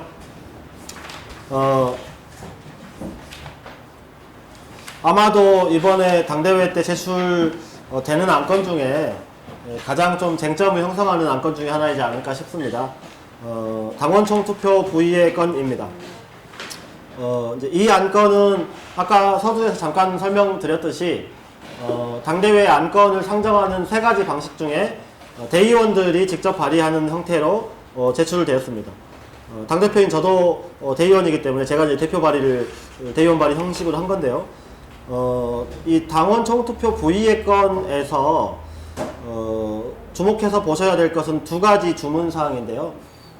먼저 이 당원 총투표 부의의 건 전체가 우리 대의원 동지들께 판단해 주십사라고 하는 주문 사항은 맨 위에 있는 문구입니다. 주문 사항 당헌 10조 6호에 따라 아래와 같이 당원 총투표를 부의해 주십시오 라고 하는 것을 우리 대의원들이 가결을 시켜주시면 당원 총투표를 하게 되는 것입니다. 이게 부결되면 당원 총투표를 하지 않게 되는 것이죠. 이게 이제 이 안건의 기본 구조이고요. 이 당원 총투표 부의의 건이 통과가 되면 당원 총투표를 하게 됩니다. 이 당원 총투표에서 하게 되는 경우에 이 당원 총투표가 또 당원 동지들에게 이것을 판단해 주십시오라고 하는 주문사항이 또 있습니다. 그래서 이중적 구조인 것이죠. 그 주문사항이 그 밑에 당원 총투표안이라고 되어 있는 부분입니다. 그 내용은 한번 읽어보겠습니다. 노동당, 정의당, 노동정치연대, 국민모임, 사자 대표가 6월 4일 합의한 공동선언에 기초하여 새로운 대중적 진보정당 건설을 추진한다. 이 내용에 대해서 당원 동지들이 당원 총투표를 통해서 추진해야지 찬성, 이거는 좀 아닌 것 같은데 반대 이런 의사 표현을 해주시는 거죠. 이 두 가지 내용을 핵심적인 내용으로 하는 당원 총투표 안건입니다. 당원 총투표 안의 주문사항에 6월 4일 합의한 공동선언에 기초하여 새로운 대중적 진보정당 건설을 추진한다 이렇게 되어 있습니다. 그래서 그 바로 아래 부분에 있는 새로운 대중적 진보정당 건설을 위한 공동선언, 이 제목 하에 있는 내용이 6월 4일 노동당을 비롯한 4개 단체가 공동으로 합의한 공동선언입니다. 따라서 이것은 당원 총투표를 이 내용으로 해도 좋은지를 판단하는 데 핵심적인 내용이라고 생각되어서 이 공동선언의 내용을 그대로 첨부했습니다. 따라서 이제 그 이하는 공동선언의 내용을 읽어보시면 되는 문제인데요. 아마도 좀 관심 있는 당원분들이시라면 6월 4일날 발표된 공동선언의 내용을 읽어보셨을 거라고 생각합니다. 다만 이제 이 내용의 기초에서 우리가 대중적 진보정당 건설을 추진할 것인지 여부를 당원 총투표로 확인하자라고 하는 것이 이 총투표 부의의 건의 내용이기 때문에 당원 총투표 그러니까 이 내용에 대해서 다시 한번 좀 간단하게 말씀드리고자 합니다. 먼저 발의안의 내용은 방금 설명을 드렸지만 다시 한번 좀 정리를 하면 헷갈리시는 분들이 종종 계셔서 정리를 하는 겁니다. 두 가지로 정리할 수 있습니다. 첫 번째, 노동당, 정의당, 노동정치연대, 국민모임 이렇게 4단체의 대표가 6월 4일 합의한 공동선언에 기초한 당원 총투표 부의의 건입니다. 따라서 이 4단체가 합의한 공동선언에 기초했다. 두 번째, 여기에 기초해서 새로운 대중적 진보정당 건설을 추진하고자 한다. 이 두 가지 사항에 대한 판단을 묻는 것입니다. 따라서 공동선언의 내용이 중요한데요. 공동선언은 크게 한 6가지 내용을 주요 골자로 하고 있습니다. 첫 번째 내용을 쭉 한번 눈으로 일별해 보시면 아시겠지만 첫 번째 사항은 새롭게 건설하고자 하는 진보정당이 만들려고 하는 사회의 상이 무엇이냐라고 하는 점을 담고 있습니다. 두 번째는 새로 당을 만들어서 그 당이 목표로 하려고 하는 사회의 상이라고 하는 것이 첫 번째 부분이었다면 두 번째는 이걸 하는 새로운 진보정당은 어떤 정당이냐라고 하는 측면에서 새로운 진보정당의 상을 정리하고 있습니다. 세 번째로 새로운 진보정당이 과제로 삼아야 되는 사회적 과제가 무엇이냐라고 하는 당면 과제가 정리되어서 명시되어 있습니다. 또 네 번째로 진보결집의 1차적 주체를 노동당, 정의당, 노동정치연대, 국민모임 등 4개 단체라고 하는 점을 명시하고 있고 그럼에도 불구하고 공동선언 3항에서 다른 대중조직과 시민사회 또 과거 진보정치를 함께 했던 이런 분들과 젊은 세대들에게 함께 해주십사라고 한 요청을 드리면서 사자 이외의 각계각층이 진보결집의 또 다른 주체가 되어주십시오라고 하는 요청을 함께 담고 있습니다. 이 5가지 내용을 기초로 해서 최종적으로 6번째 새로운 진보정당 건설을 위한 본격적인 과정에 돌입할 것을 승인해달라라고 하는 내용이 이 총투표 안건, 부의된 안건의 핵심적인 내용입니다. 따라서 이번에 이 총투표 부의의 건이 당원 총투표가 통과된다면 그거는 새로운 진보정당이 지향해야 될 어떤 사회의 상, 또 이것을 추진할 정당의 상, 이 정당이 당면 과제로 삼아야 되는 과제, 이 정당을 만들기 위한 기본 추진 주체를 내부적으로 확정하는 것입니다. 기존의 전국위원회에서 진보결집 사업이 사업계획의 일환으로 통과된 바가 있습니다. 그것은 이제 몇 가지 사항을 기준으로 해서 포괄적인 방향을 확인한 것이라면 이번에 제출드리는 당원 총투표 안은 그 포괄적인 사업계획에 입각해서 몇 가지 구체적 이정표, 방금 말씀드린 추진 주체를 어디로 볼 것이며 새로운 사회의 상을 무엇로 보고 그 새로운 사회에 도달하는 것을 목표로 어떤 당을 만들 것인지 등 구체적 이정표를 몇 가지 더 제시한 것입니다. 마지막으로 특히 진보 결집을 추진한다라고 되어 있습니다. 이 안건이 통과되면 대중적 진보정당 건설을 추진한다 이렇게 되어 있는데요. 이것이 무슨 의미인지를 묻는 분들이 다른 지역을 다니면서 설명회를 할 때 질문이 몇 차례 반복적으로 있었습니다. 그래서 먼저 말씀을 드리면 이미 진보결집을 대표를 비롯해서 중앙당이 추진을 하고 있는데 진보결집 추진 여부를 당원들에게 다시 총투표의 방식으로 묻는 것이 어떤 의미가 있는지를 의아해할 수 있다고 봅니다. 그렇지만 이제 그동안은 대표의 공약으로 제시되었던 진보결집을 추진하기 위해서 일종의 사전 작업을 좀 제한된 범위에서 진행해 했던 것이다. 제한된 범위에서 사전 작업을 진행한 것의 총화가 6월 4일 합의한 공동선언 정도이다라고 보시면 될 것 같습니다. 다만 우리 동지들이 6월 4일 합의한 이 공동선언의 내용을 전적으로 승인한다 하더라도 이 내용을 가지고 새로운 진보정당을 만들 수는 없습니다. 보다 구체적인 여러 가지 뭐 정당의 뭐 강령 정신에서부터 핵심 정책, 뭐 지도 체계를 어떻게 할 것인지, 당원 구성을 어떻게 할 것인지, 기본 조직을 어떻게 할 것인지 이런 것들이 보다 구체적으로 논의되고 합의해야 당을 만들 수 있는 것이죠. 따라서 당원 총투표를 통해서 기존의 제한된 범위에서 실무적으로 진행되었던 외부 세력과의 논의를 질적으로 한 단계 성숙시켜서 말 그대로 새로운 진보정당을 창당시키기 위한 보다 세부적이고 구체적인 내용에 대한 이 토론 또는 협의에 들어가도 되겠는지를 묻는 것이 이번 당원 총투표의 핵심적인 내용이고, 진보결집을 추진한다고 하는 것은 그 질적으로 다른 단계에 들어가도 되겠는지 여부를 당원 동지들이 판단해 주십사라고 하는 내용이라고 봐주시면 될 것 같습니다. 기타 이제 여러 가지 또 질문이 있을 수 있고, 보다 세부적인 사항에 대해서는 아마도 다른 시도당의 예로 보건대 굉장히 다양하고 많은 질문이 있을 거라고 예상해서 기본 설명은 여기까지 마치는 걸로 하겠습니다. 당원 총투표 부의회 건의 개요와 좀 구조를 설명드렸고요.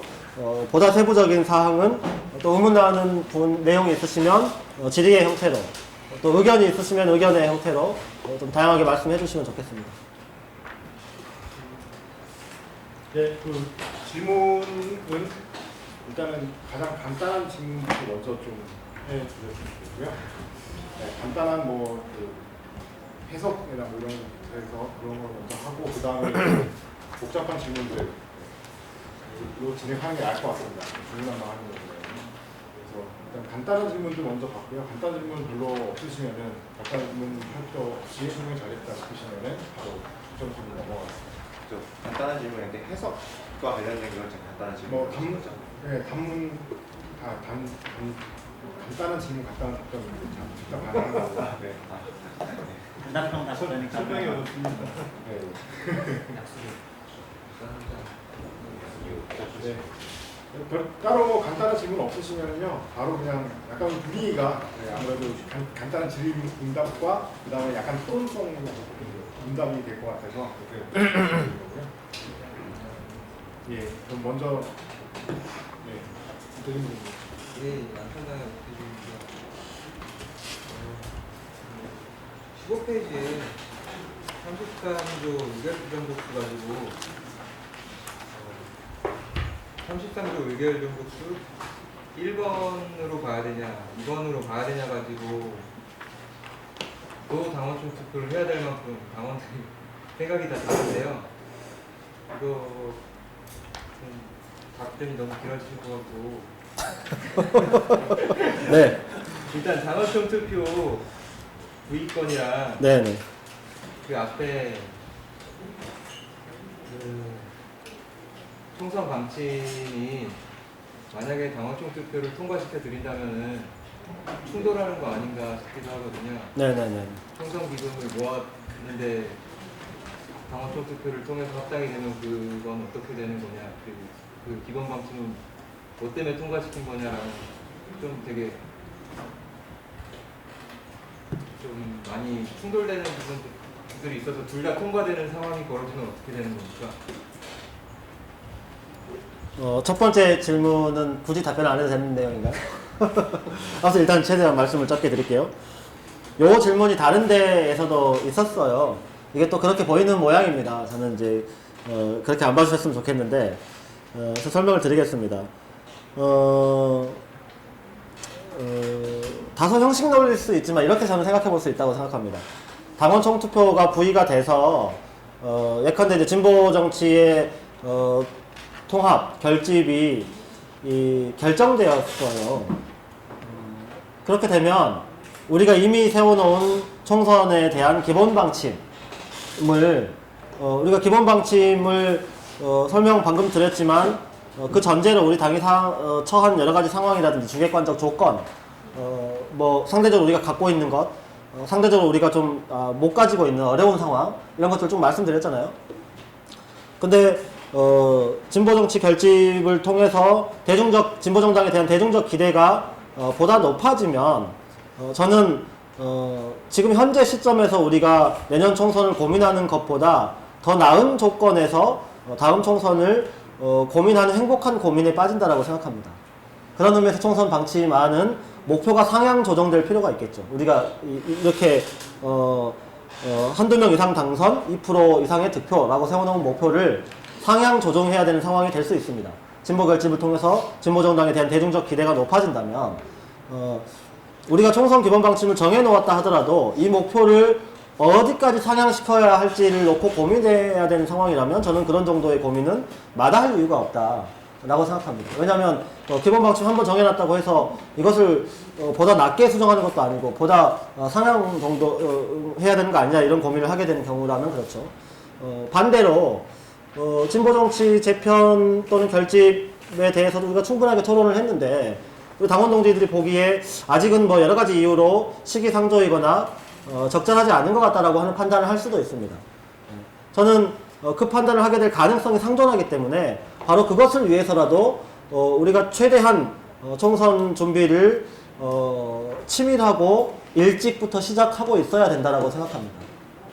진보 결집 논의가 언제까지 지속될지는 모르겠지만 저도 물론 제 나름대로 이제 당대표로서의 시기별 계획을 가지고 있습니다만 그것과 총선을 준비하는 것이 진보 결집 논의를 하고 있기 때문에 총선은 준비가 안 되는 것이라고 본다면 그렇다면 이 안건은 충돌되는 것이라고 볼 수밖에 없겠지만 어느 경우에도 총선 준비는 진행되고 있거나 되어 있어야 한다라는 관점에서 본다면 이 안건은 오히려 진보정치 결집 재입을 성공적으로 잘 되었으면 좋겠습니다라고 생각하는 입장에서도 만에 하나 이것이 그렇게 되지 않을 경우를 대비해서 다가오는 정치 일정에 대한 준비를 소홀하게 하면 당연히 안 되는 것이죠. 따라서 저는 진보정치 결집을 주장하시는 분들이 총선 준비에 별로 관심이 없는 것도 아니고 또는 거꾸로 총선 준비를 어쨌든 간에 지금부터라도 최대한 좀 하고 있어야 되는 거 아니냐라고 고민하시는 분들이 진보정당의 내외적 조건을 스스로 변화시키기 위한 이 고민의 가치를 모두 인정하지 않는 것도 아니라고 봅니다. 그런 의미에서 이것은 서로 충돌 관계에 있다기보다는 서로 영향을 미치는 관계에 있는 것은 분명하지만 이것이 서로 상반되거나 충돌하고 있다고 보지는 않습니다. 그렇게 좀 봐주셨으면 좋겠습니다.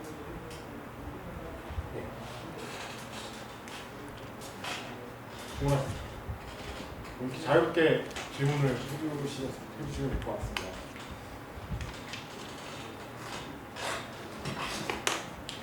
네. 다시 질문 있으신가요? 네. 대표님께서 많은 질문들을 기대하고 계신 거 아닙니까? 네, 질문 안 해주시면 기대에 불응하는. 전 공동발의자라서 질문하기 잘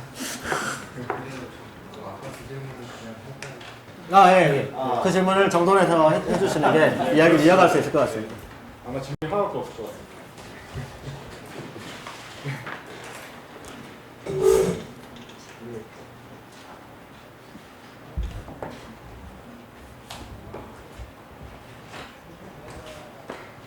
관심이 없어요. 심호흡이 필요하시네요.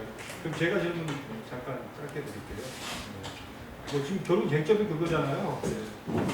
되게 V의 요건은 뭐 대충 동의가 된 것 같고 가격 요건도 이렇게 필요한 것 같은데 이제 2분의 1이냐, 3분의 2냐. 근데 그걸 산수 표기하면 12분의 7 나오거든요. 12분의 7은 어떠지? 12분의 7. 그걸 또 계산해 보셨군요.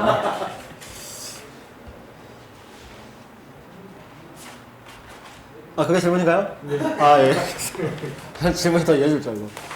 그 12분의 7은 제가 한 번도 상상조차 못했던 문제의식인데요. 매우 신선합니다. 다만 이제 질문의 내용이 당원 총투표에 대한 우리 당의 당원 당규 규정이 부의요건과 이 당원 총투표를 당대회를 통해서 부의하는 요건, 그다음에 당원 총투표를 하게 되는 경우에 이것이 가결이냐 부결이냐를 판단하는 가결 요건, 이게 이제 당헌상 명시되어 있지 않기 때문에 당연히 이 요건이 없는 거 아니냐, 따라서 당원 총투표를 하기 위해서는 제도의 정비가 이루어져야 하는 거 아니냐라고 하는 문제의식이 있을 수 있습니다. 다만 저는 당 대표로서 당원 총투표를 고민하는 데 있어서 우리가 이미 당원 총투표라고 하는 하나의 형식은 진보정치 재편과 결집이 필요하냐라고 하는 어떤 내용이 있는 토론을 결정하고 하나의 국면을 형성해 나가는 좀 절차적인 요소로서 제시가 된 겁니다. 따라서 이미 이 토론이 진행되고 있는 과정에서 다른 방법이 전혀 없지 않다면 당대표로서 토론이 진행되는 도중에 이 토론의 최종적인 또는 어떤 잠정적인 결론에 대한 룰을 토론 중에 바꾸자고 하는 것은 조금 곤란한 일 아닌가, 일단 이런 판단을 했었습니다. 되도록이면 현재의 당헌당규에 대한 적극적인 해석을 통해서 이것이 거의 뭐 불가능에 가깝다면 별 방법이 없지만 저는 이것이 우리 당의 당헌당규를 최대한 존중하면서 제정 당시의 문제의식을 되짚고 해석을 통해서 어떤 방식으로 가결요건과 부의요건을 정하는지를 결정할 수 있다면 저는 충분히 할 수 있다고 봅니다. 그런 의미에서 저는 상대적으로 부의요건은 저는 상대적으로 명백하다고 생각합니다. 물론 상대적인 이야기지만 당원 총투표를 실제로 하게 되는 경우에 가결 요건은 조금 더 논쟁이 될 수밖에 없는 구조에 있지만 이 또한 저는 여러 가지로 고민해서 결정할 수 없을 정도로까지 규정이 공백 상태에 있는 것은 아니다라고 생각합니다. 만약에 그 규정이 공백 상태에 있는 것이라고 우리가 해석한다면 이 노동당의 이 당헌을 만들었던 분들이 책임을 지셔야죠. 어떤 제도를 하나 만들어 놓으면서 이 제도의 공백을 만들었다라고 한다면 과거에 이 규정을 통과시켰던 대의원 대회의 구성원들, 이 안건을 발의했던 분들이 사실은 정치적으로 일정하게 책임져야 되는 측면입니다. 저는 다만 그렇게 보지 않아도 이 규정의 적극적 해석을 통해서 충분히 방식을 찾는 게 가능하다고 봅니다. 제가 생각하는 부의 요건은 이렇습니다. 15페이지에 보시면 당헌 10조와 33조를 그대로 별도의 설명 없이 그대로 적시해 놓고 있습니다. 이거는 당규가 아니고 당헌인데요. 당헌 10조는 당대의원 대회의 권한을 1호부터 7호까지 정하고 있습니다. 그 중에서 1, 2, 3호가 강령의 개정, 당헌 개정, 3호가 특히 조직진로에 관한 결정, 합당, 해산, 재창당 등 조직진로에 관한 결정 이렇게 되어 있습니다. 그리고 당헌 보칙 33조 1항에 보면 이렇게 되어 있습니다. 이것은 3분의 2 이상의 찬성으로 결정한다라고 해서 특별 의결 정족수라고 하죠, 보통. 특별 의결 정족수가 적용되는 당대회의 권한을 적시하고 있는데요. 강령과 당헌의 제정과 개정 이렇게 되어 있습니다. 당대회 권한 중에 10조 1호와 2호에 해당되는 사항을 언급하고 있습니다. 그 다음에 조직진로 등은 제적 과반수 출석 3분의 2 이상의 찬성을 의결한다 이렇게 되어 있습니다. 따라서 당헌 10조 1, 2, 3호까지는 특별 의결 정족수로 의결한다 이렇게 정하고 있는 것입니다. 33조 2항에 보면 특별 의결 정족수로 정한 10조 1, 2, 3호를 제외한 나머지는 과반수 출석의 과반수 찬성으로 의결한다. 일반 의결 정족수를 결정한다 이렇게 되어 있습니다. 따라서 이번에 제출하는 안건의 종류는 10조 6호 당원 총투표 부의입니다. 따라서 저는 의결 정족수와 관련해서 33조 2항이 적용되는 것이 해석상 분명하다라고 보고 있습니다. 이렇게 보지 않을 이유가 없지 않은가 좀 이렇게 생각하고 있고요. 일단 그렇습니다. 그리고 저의 이 생각에는 그냥 어떤 논리적 구조만 있는 게 아니고 역사적 근거도 있습니다. 그건 뭐냐면 우리 당은 진보신당과 노동당의 역사를 거쳐오면서 두 차례 정도 외부 세력과 통합할 것인지 여부를 판단한 바가 있습니다. 한 차례가 2011년도고 두 번째가 2012년도 서해당과의 협당이었습니다. 이 과정에서 모두 3분의 2 특별 의결 정족수를 적용받았던 표결은 최종 결정이었습니다. 최종 결정. 합당할 것이냐 말 것이냐. 가결되면 합당하는 것이 결정되는 것이었고 부결되면 합당하지 않는 것이 결정되는 그 최종 결정에서만 3분의 2를 적용한 바가 있고 거기에 그 이전 단계에서 어떤 합의문을 만들어 왔거나 또는 어떤 것을 해석하거나 내부적인 규칙이나 원칙을 정할 때는 모두 과반 규정을 당의 조직 진로에 관한 것이라 하더라도 최종 결정이 아니라면 모두 과반 규정을 정해왔습니다. 이번 당대회에서만 과거와 달리 해석하자고 할 이유가 전혀 없다고 생각합니다. 그런 의미에서 부의 요건에 대한 것은 상대적으로 명백하게 해석이 가능하다 이렇게 보고 있고요. 가결 요건 그렇게 부의를 해서 당원 총투표를 당원 동지들이 실제로 참여를 했습니다. 예컨대 한 60% 정도의 당원들이 예입니다. 예. 60% 정도의 당원들이 이 아까 주문사항 이 공동선언에 기초하여 새로운 대중적 진보정당 건설을 추진한다 라고 하는 투표에서 60%가 찬성했다라고 가정을 해볼 수 있는데요. 이렇게 가정되는 경우에 가결 요건이 3분의 2라고 주장하면 이것은 60%가 찬성했지만 부결된 것으로 보아야 하고 가결 요건이 과반이다라고 보는 견해에 따르면 이것은 승인된 것이다, 가결된 것이다 이렇게 본다고 하는 차이가 생기겠죠. 다만 저는 일반적으로 조직의 진로를 결정하는 이 투표의 형태와 방식에 있어서 우리가 두 가지 정도를 참고해 볼 수 있다고 생각합니다. 먼저는 우리나라 헌법에 있는 국민투표입니다. 국민투표의 경우에 여러 가지 부의 요건이 있고 부의가 돼서 국민투표를 실제로 하결되는 경우에 이것을 가결된 것이냐를 다룰 때 과반으로 다룹니다. 또 우리가 주민투표 같은 거를 한 적이 있습니다. 특히 서울시당이기 때문에 몇 년 전에 치러졌던 오세훈 시장을 물러나게 했던 그 주민투표를 한번 생각해 보십시오. 무상급식에 대한 주민투표였죠. 우리는 진보 진영은 전체 성원, 주권자 전원이 참여하는 이런 총회성 투표를 하게 되는 경우에 있어서 이것의 발의 요건과 가결 요건을 상대적으로 용이하게 하는데 항상 관심이 있어 왔습니다. 다만 유권자들이나 주권자들이 직접 결정하는 형태가 아닌 간접민주주의 형태에서 예를 들어서 한 322명이 지금 대의원 정수인데요, 우리 당에. 322명에게 이렇게 중대한 문제를 322명의 전체 당원들을 대의에서 결정하도록 하는 경우에는 당원이 직접 결정하는 것이 아니기 때문에 신중을 기하라는 의미에서 특별 의결 정족수라는 것을 둡니다. 다만 이것을 대의기구를 통하지 않고 당의 최종 주권자인 당원들이 직접 결정하게 하는 경우에 있어서는 어느 의견을 갖고 있는 당원의 숫자가 상대적으로 많은가를 보는 것으로 저는 일반적으로는 충분하다 이렇게 볼 수 있다고 생각합니다. 대의기구에서 결정하는 것과 최종 주권자가 직접 결정하는 것에 이 가결 요건을 동일하게 하는 것은 저는 조금 제 입장에서는 생각하기에 좀 곤란한 의견이 아닌가. 그렇게 본다면 대의원대에서 3분의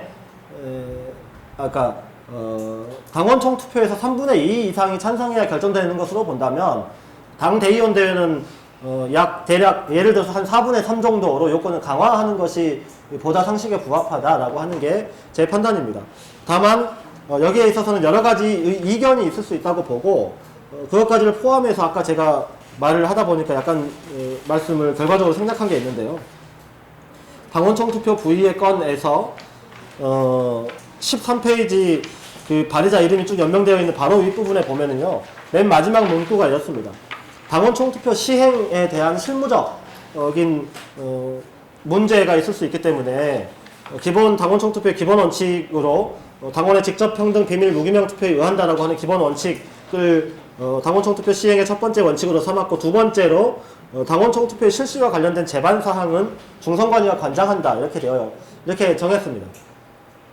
따라서 이 문제는 중선관위를 통해서 적극적으로 해석되거나 또는 당 대의원대회를 통해서 적극적으로 해석을 통해서 충분히 가능하다. 지금 현재 이미 토론이 성숙 단계에 접어든 국면에서 이것을 결정할 룰을 바꾸자라고 하는 논쟁으로 옮아가는 것은 제가 보았을 때 좀 문제를 풀어나가는 좋은 방식은 아닐 수 있다라고 하는 게 제 생각입니다. 그런 의미에서 현재 우리가 갖고 있는 규정을 적극적으로 해석하는 방식을 통해서 이 안건을 부의하고 가결 요건을 좀 정해서 자원총 투표를 진행하려고 하는 것입니다. 일단 제 생각은 좀 충분히 말씀을 드린 것 같고요. 여기에 대해서도 뭐 여러 가지 의견이 있을 수는 있을 것 같습니다.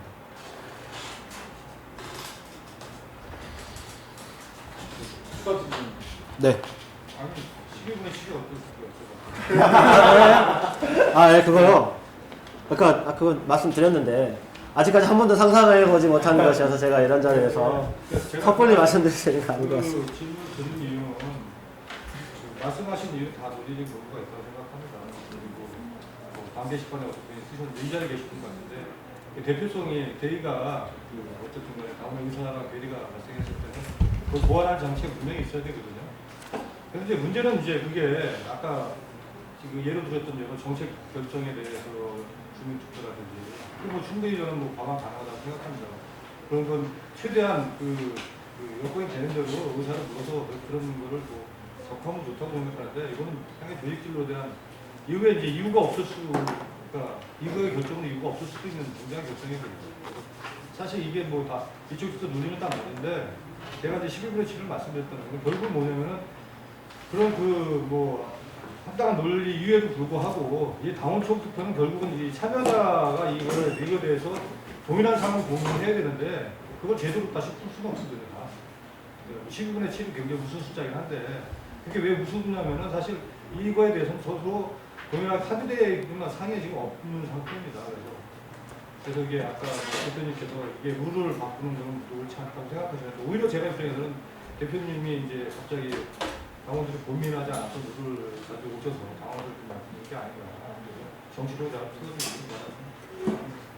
네, 아마 이제 그런 바람을 담아서 58이라고 하는 58% 정도 금방 계산을 해보니까 나오는데요. 12분의 7. 이제 그런 정치력을 좀 발휘해달라는 취지에서 상징적으로 말씀하셨다고 일단 좀 받아들이고요. 그런 방안이 있을 수 있는지 아무튼 끝까지 고민해 보겠습니다.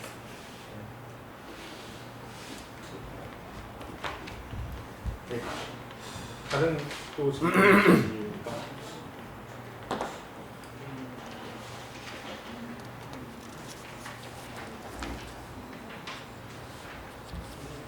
시간이 많이 늘어가는데 질문이 없으시면 빨리빨리 넘어가는 걸로 방향을 잡으려고 합니다. 질문이 더 없으시면 10초만 기다렸다가 다음으로 넘어가겠습니다. 다음이 없어요. 보공학과는 제가 일일이 말씀드릴 건 아니어서. 설명자도 주고. 네. 그러면은 말씀하시는 사이에 10초가 지났는데요. 아 그러고 보니까 이제서 생각났다. 불치면서 손드시는 마지막 기회를 드리고. 혹시라도 평소에 생각을 하셨는데 지금 이 자리에서 갑자기 생각 안 나시는 분들을 위해서 당대표로서 이제 여러 지역 서울을 포함해서 여러 지역 동지들을 만나고 질의도 받고 또 의견도 들으면서 좀 아쉬운 점이라고 생각되는 부분을 하나 말씀드리면 방금도 여러 가지 질문을 하셨고 제가 또 말씀도 드리고 이렇게 했잖아요.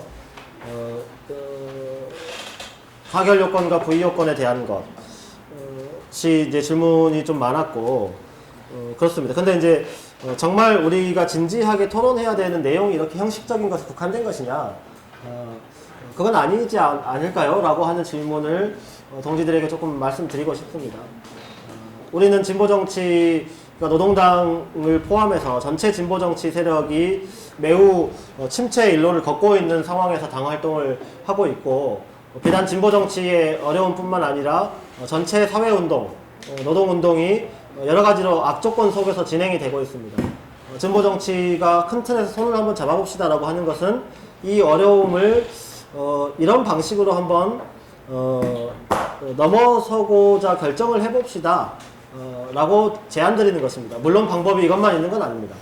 따라서 방법이 정말 이것만 있습니까? 또는 그 방법에 목표하는 바가 뭡니까? 또는 다른 방법, 예를 들면 방법 2, 방법 3은 어떻습니까? 이런 다양한 이 내용과 방향성을 담지한 의견 제시와 토론이 우리 당 내부에서 좀 진행되었으면 하는 바람이 있습니다만 아쉽게도 이 문제를 둘러싼 형식적인 측면이 주로 부각되고 있어서 당대표에서 조금 아쉬움이 있습니다.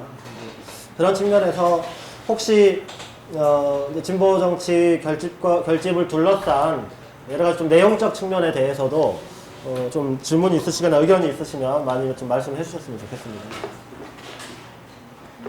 네. 대표님 말씀하셨듯이 마지막 질문 포함해가지고 뭐 다른 이야기들이나 이런 것들 내용이 있으시면 간담회 차원에서 말씀해 주시면 좋을 것 같습니다. 네. 아무도 얘기 안 하시는 것 같아서. 예, 지금 현재 당내 흔히 말하는 의견 그룹들 크게 이제 지금 전면적으로 의견을 내세우고 있는 그룹이 세 그룹이 있는데요. 여기 뭐 그룹에 속해 계신 분들도 있고 아니신 분들도 있는데 어느 곳에도 속해 있지 않은 당원분께 제가 저희 당협 토론회 하다가 들은 이야기인데 이 세 의견 그룹이 평행선을 긋고 이야기를 달리는 것 같다. 서로 간에 뭔가 협상을 하고 좀 더 그러니까 민주적 합의에 의한 결론을 도출할 수 있는 그런 기구 같은 것이 어느 정도 일면 필요한 것이 아니냐라는 이야기를 제가 들은 적이 있어서 이 자리를 빌어서 대표님께 전달을 해드리고 싶습니다. 네. 알겠습니다. 제가 뭐 이 자리에서 구체적으로 좀 답변하고 뭐 이래야 되는 성질의 것이라기보다는 일종의 이제 당부이거나 이제 또 어떤 문제의식을 담은 이야기인 것 같습니다. 그래서 진지하게 고민해보겠습니다. 감사합니다.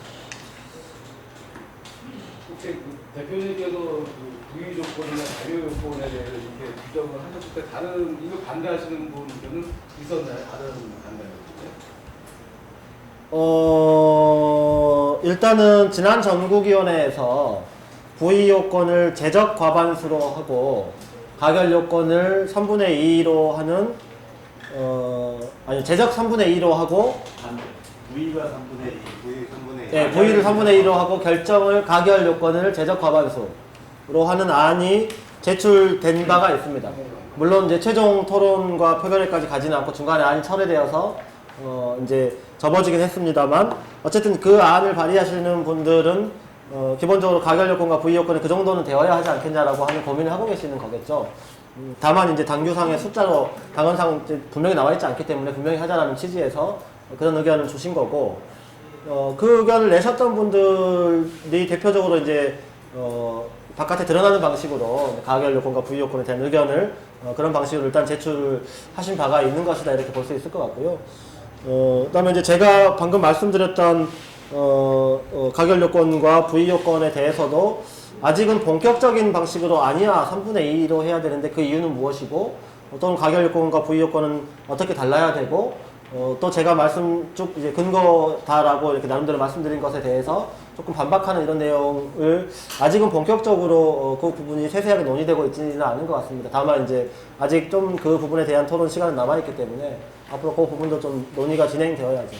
제가 말씀드린 것은 그 논의를 하는 것만큼 조금 내용적 측면도 같이 중요하게 봐주십사라고 하는 질문을 이제 드린 거고요. 네, 그래서 김조수 공지가 제안한 끝장 토론, 그러니까 모든 쟁점사에 대한 토론을 하자고 제안을 이어오는데 김종철 용지가 글을 올렸죠. 네. 그것이 조속한 시일 내에 테이블에 앉아서 당원 네네. 총 토론회가 될 것 같은데요, 그게. 그래서 좀 대표님께서도 시기를 쓰셔서 네네. 그런 자기 마련됐으면 좋겠습니다.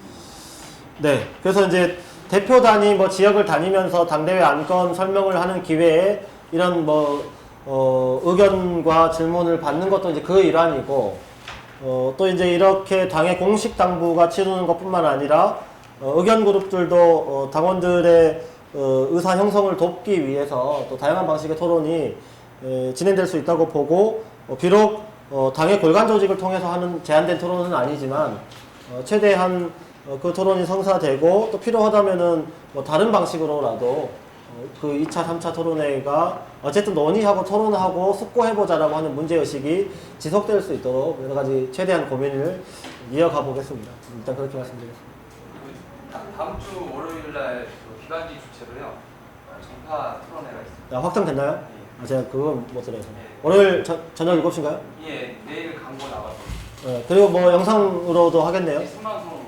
예, 그러면 오늘 하는 방금 말씀하셨던 그 토론회가 다음 주 월요일 7시에 중앙당에서 열립니다. 칼라TV가 중계도 할 예정입니다. 많이 시청해 누가 주시고. 나와요? 김종철, 나도원, 윤현식, 최훈자. 네, 이렇게 우리 당에서 가장 훌륭하신 자리가 나오시는 네 분의 동지들께서 출연한다고 합니다. 그 중앙당사. 예, 강사님. 다음 주 월요일 저녁에 오후 7시 생방송 진행합니다. 뭔가 이 광고를 위해서 지금까지 긴 시간 이야기하는 것 같다는 느낌이 드는데 예. 네. 또 다른 질문이나 의견 있으시면 말씀해 주시고요. 직전 정부기에서 이것과 관련해가지고 당일비례에서 당에서 반발을 하고 퇴장하는 비상식이 연출이 됐는데요.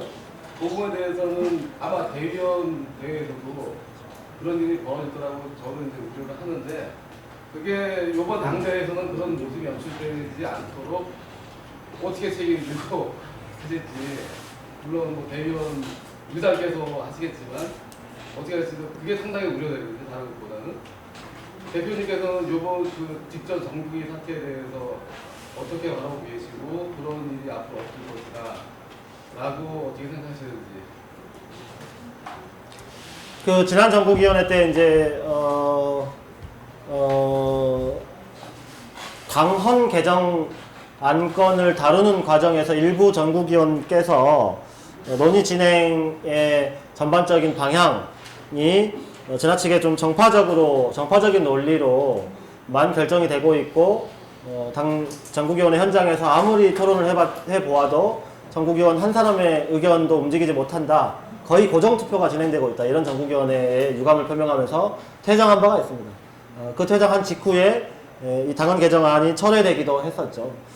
결과적으로 자신의 문제의식을 퇴장을 통해서 말씀하신 상황은 굉장히 안타깝고 또 유감이다라고 말씀드릴 수밖에 없습니다. 우리가 이제 정해진 회의 규정과 또 룰 안에서 합리적으로 토론하고 결정할 수 있는 그렇게 될 수 있으면은 뭐 단기적 토론이든 또는 우리가 큰 틀에서 진보 결집과 관련된 여러 가지 논의를 하는 것을 그렇게 할 수 있다면 정말 당대표로서 그런 게 보장된다고 했을 때 정말 당대표로서 훨씬 마음이 편할 텐데 이제 그렇지 않은 일이 종종 있어 왔기 때문에 여러 가지로 부담이 되는 것 또한 사실입니다. 다만 이제 뭐 이왕 말씀하셨으니까 이제 뭐 또 더 질문이 아마도 없어 보여서 제가 이제 마무리 발언 겸해서 말씀을 드리면 또 이런 생각도 합니다. 사실 이 논의를 처음 당대표 선거의 과정에서 그 다음에 대표가 된 이후에 사업계획을 통해서 이 논의를 좀 우리 당 내부의 동지들에게 한번 해봅시다 라고 제안드렸을 때 이 논의의 방식이 매우 거칠고 격해질 것이다 라고 하는 것을 사실 예감하지 않을 수 없었습니다. 이게 뭐 그래? 그럼 그러지 뭐 이렇게 할 수 있는 것이 아니기 때문이죠. 다만 저는 그럼에도 불구하고 꼭 필요한 토론이라고 보았고 다만 이 토론에서 어떤 결론을 우리가 도출하든지 간에 우리 내부의 간결함이 깨지면 안 되겠다라고 생각했습니다. 그런 의미에서 저는 이제 고민을 많이 했습니다.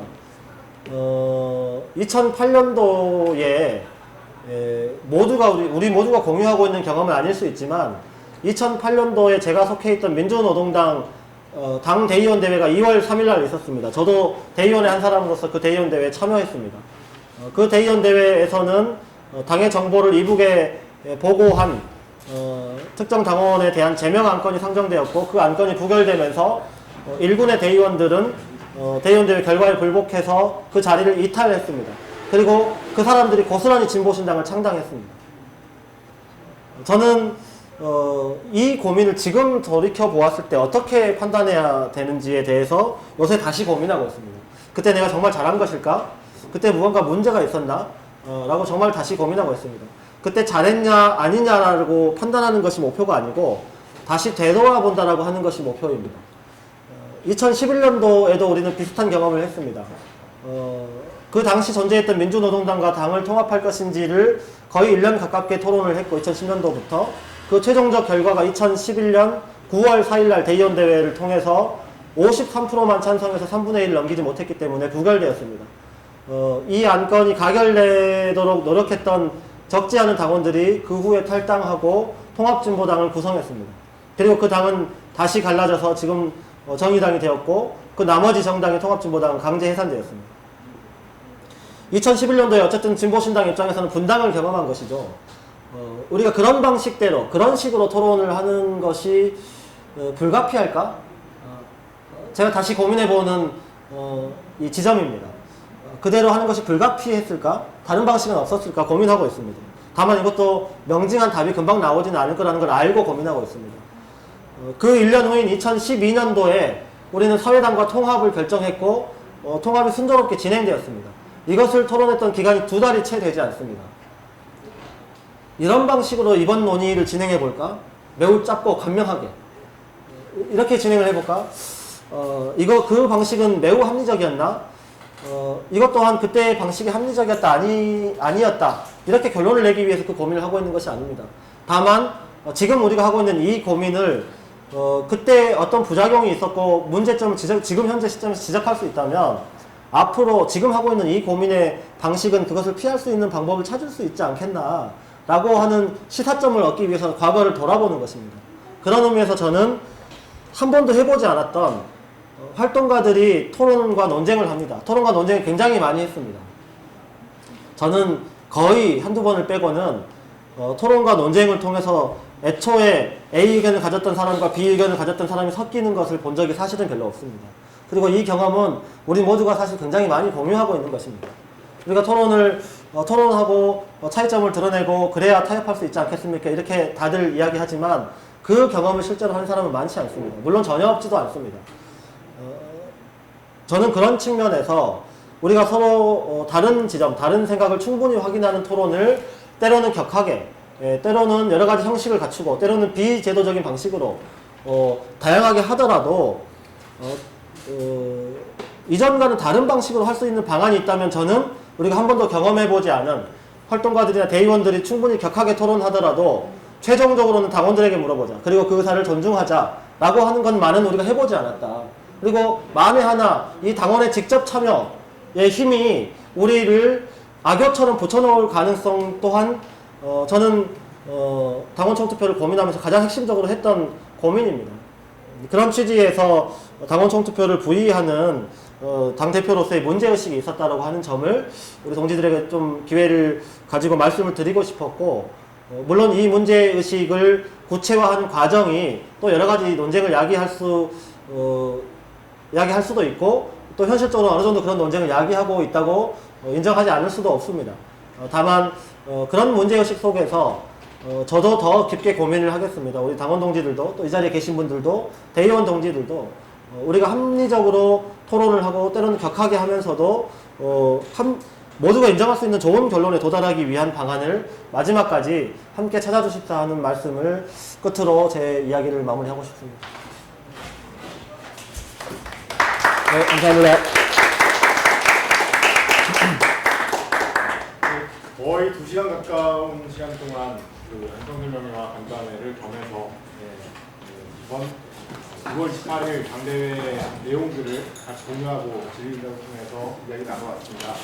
6월 18일에 어떠한 결과가 나올지는 모르겠지만은 지금 현재의 당내의 상황을 봤을 때에 당의 운명을 가름짓는 중요한 자리가 되지 않을까 싶습니다.